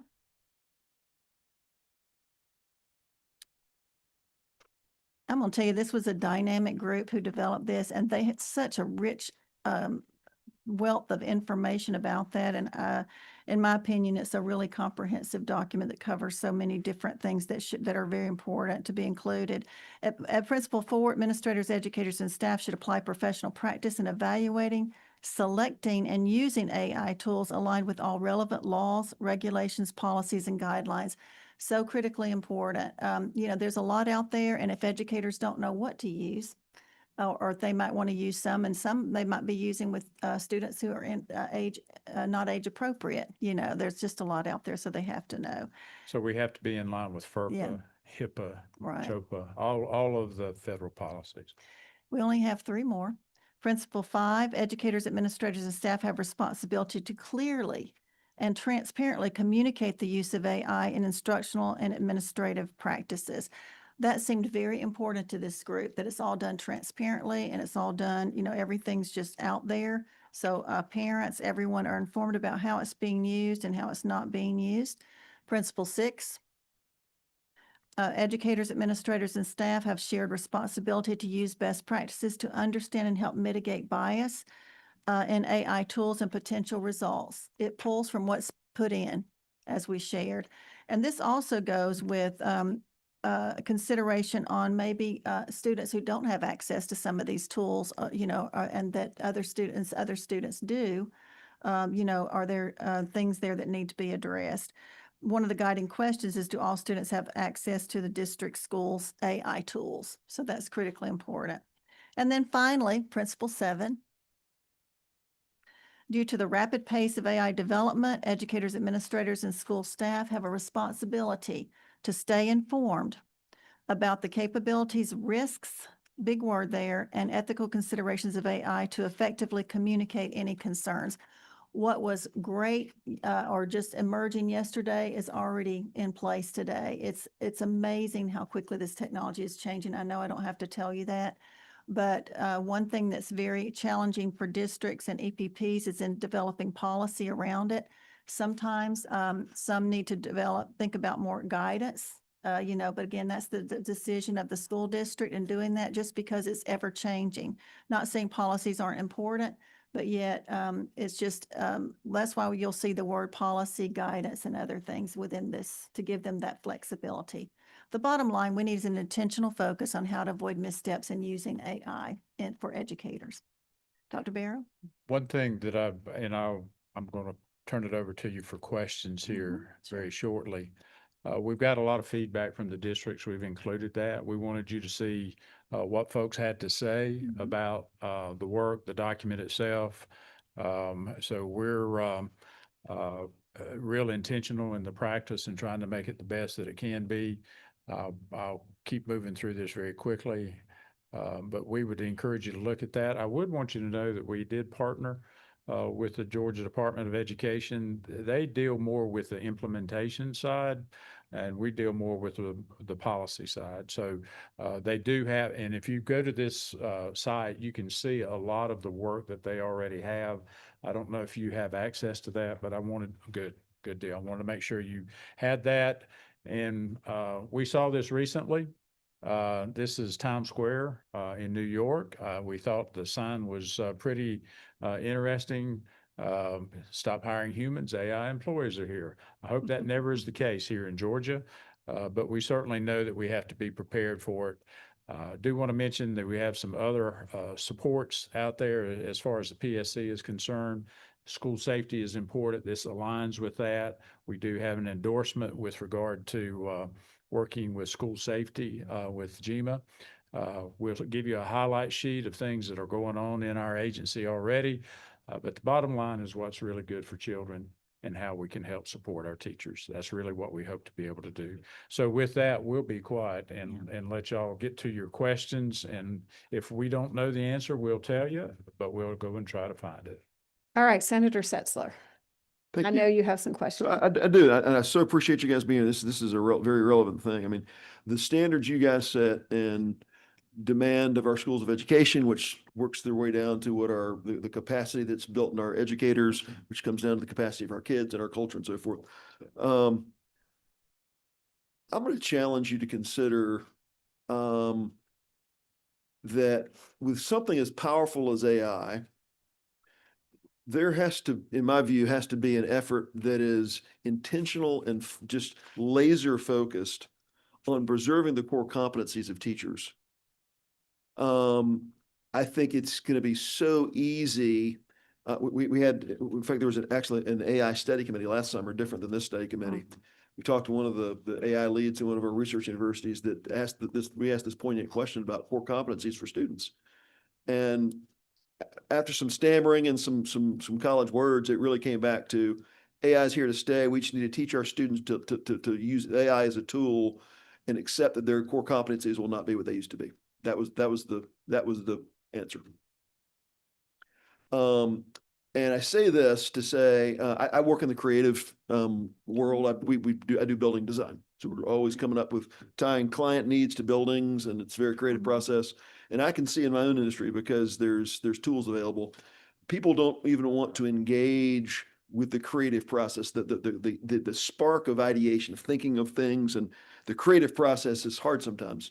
So literally in our business, folks just want to go in an AI tool and give me some options.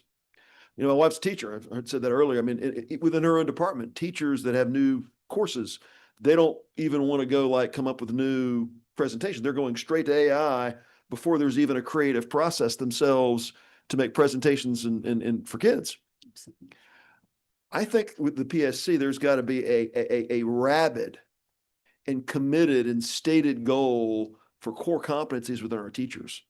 The creative process of what to teach, how to teach it, develop the strategies, because the onslaught of how powerful AI is just to solve your problems can attrit and hollow out the capacity of our teachers.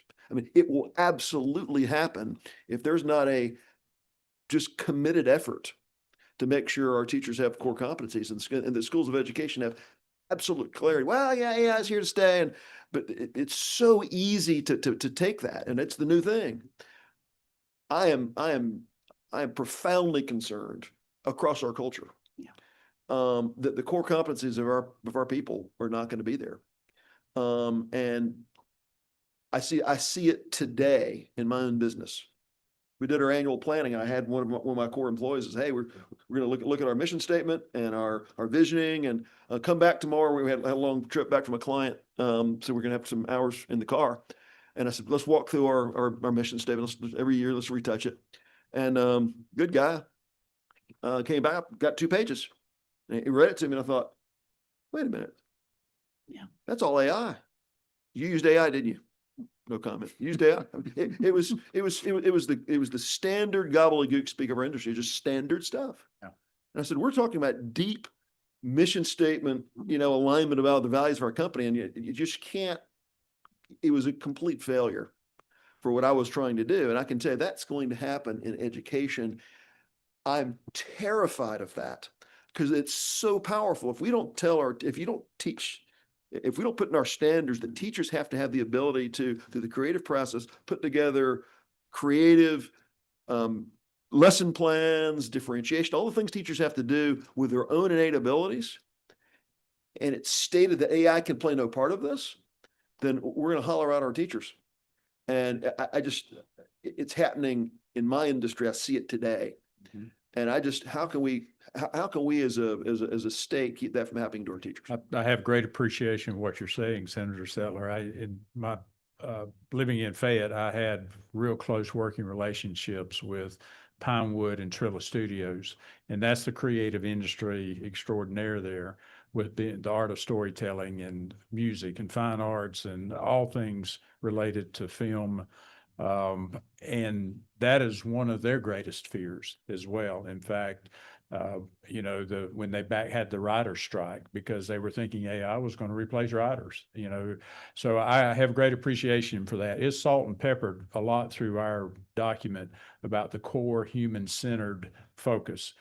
We've told folks as we've gone through this process, AI is a great tool, but that's what it is. It's a tool. You should never just depend upon that.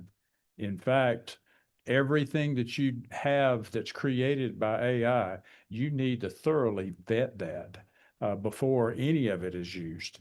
That's a real simple answer, and it's much more complex. I hear that, but even that is, you can still be doing AI-centric creation.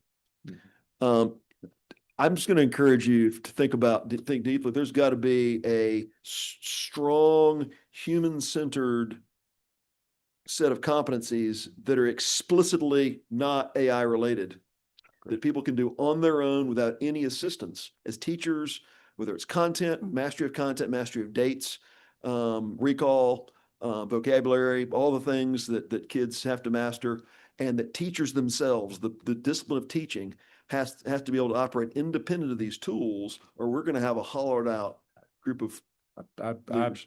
You're preaching to the choir. I agree with you 100%. That's exactly what we're talking about in our conversations as well. Methods like the Socratic method and those kinds of things, we have to have that. And that does 2 things. You put your phone aside and you actually question and have conversation back and forth. And it's not the device. It's not the AI program. We definitely, absolutely have to do that. Madam Chair, can I ask one follow-up? Please.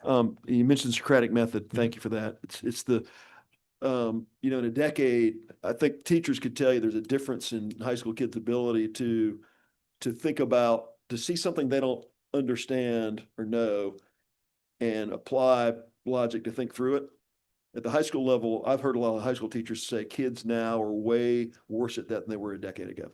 Their ability to have raw ideas like, I don't know exactly what that means, but I can see the root word and context. I bet it means this, but the ability to do that, we're seeing that being attributed. So I think that's got to be that Socratic method, the creative spark for our students. This gets outside of your teachers, but our students. And I would also say, the kinds of things would we consider things like, hey, we don't want to have kids using AI before some grade. I know me personally, I was going through my desk the other day and I pulled out my 1985 analytic calculator. I got it in my chemistry class in 10th grade. The same batteries, it was a 5-year battery, still turns, 40 years later, the battery still turns on. But Not on my watch you know, list. they're powerful. These are powerful tools, but these could do logarithmic stuff, all kinds of things. Absolutely. But we couldn't touch them until 10th grade. My school district had no calculator policy until 10th grade. So kids could master the core competencies. I just want you to think about, as you're in these conversations, can we set hard lines to say, we want kids mastering things. They have plenty of time to master the tools later. But I'm deeply concerned that for teachers, it's going to infest their abilities and it's going to come in. And because it's so powerful, that kids aren't going to have it. Well, and you know, your comments certainly will internalize those with our work. I certainly want to pass that information along to our colleagues over at the DOE who create those standards. And I think with the implementation that they have, I would encourage you to go and look and see exactly what they have in that. But it is not, this isn't one and done. I mean, we're going to have to really work hard to stay ahead of that. I've always said I never felt like technology would replace a high quality teacher in a classroom who's well versed in their content and their pedagogy. But if we acquiesce and give permission for that to happen, it'll happen. You're right. Yes, sir. I second Senator Setzler's concerns. I know when smartphone was new, when my kids were in middle school, there was definitely an attitude amongst the teachers that this was the hot new technology and they needed to incorporate it into their teaching in order to keep the students engaged. And I would hate, and that caused problems. It caused, like, you know, my 9th grader was required to open an Instagram account in order to complete an assignment. It was a cute assignment, and it was all in an effort of a teacher to try to be cool. So this is the new cool technology. I would hate to see that mistake be made again.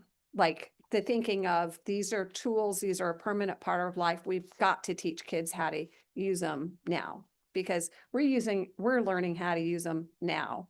And how old are we? I mean, you can learn these things at any point in your life, but you don't want to use them when you're in a critical period of development. Absolutely. So I have that concern. Two quick other things. One has to do with privacy. I received an email from a parent who was very worried about the technology that's being used to screen for dyslexia, because it required a recording of the child's voice and I think a video recording of the child that was then turned into whatever company they were using. And she was like, is my child going to show up in some, video, or is my child's voice going to be part of a chat bot? Are there any controls over that? And hopefully the answer is yes, because of, the privacy policies, but that's the kind of thing that needs to be thought through. Oh, I agree. And it needs to be communicated to parents too. That's one of the things that we talk about in the document. That's incredibly important, because if parents don't know, there's a void there and they're going to be concerned about it. We need to tell them up front, in my Right. opinion. There are things that AI can do that are amazing, but they can be very invasive if they're not used correctly. Right. So the Senate Bill 351, which requires the development of the acceptable use policies that were due in October 15th. I know I read a news article that DeKalb County was working on theirs and it included AI. I'm not sure the details of law. Did it spell out that the school districts had to include AI use in their acceptable use policies, or is DeKalb just doing that because they think it's the right thing to do? I hope all districts are doing that. In fact, acceptable use policies, that's not a new phenomenon for school districts. We had developed those in our system before. I guess Senate Bill But they do 351 need to go added- back, and that's part of what we talk about in this document. They do need to go back and update their policies.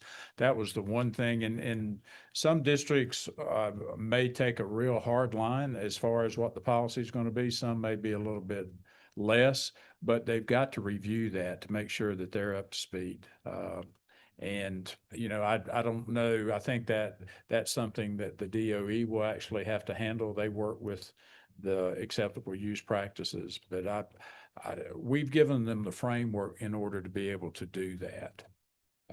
And have some support to draw from. Because that forces them to think it through at least Yeah. some. And there's questions about that. Okay. How should we go about doing that? Other questions? Representative Hilton. It's Chairman. Sorry. The Georgia Southern survey data, one of the things that stood out was teachers wanted professional development training around going self-free. Have you guys started to look into that or do any work around We that? suggest that in the document. We talk about the importance of professional learning. And if it's not happening and you're a teacher and you're concerned about it, you should be asking, you know, we'd like to see some professional learning in our district about this. Okay. You know, how that's handled and managed, of course, there's flexibility in the local districts and they can set that up. But I know, at least in my practice, that was something that we always were trying to stay ahead, not be behind. So you're working on something to offer. Well, we're looking at a lot of tools to help support this. In fact, we're developing a series of videos to help with teacher training. Okay. That's coming up. I'm not really supposed to be announcing this yet, but we've got a task force working right now with regard to how setting up an endorsement and how to better use AI in schools. But we're doing everything that we can with the capacity that we have to try to help provide support for systems. Okay. Anyone else? Okay, I think we've exhausted these legislators. Thank you very much. Well, we're happy to do it. And if you have suggestions as you come through, you bump into stuff, please don't hesitate to reach out, send us an email.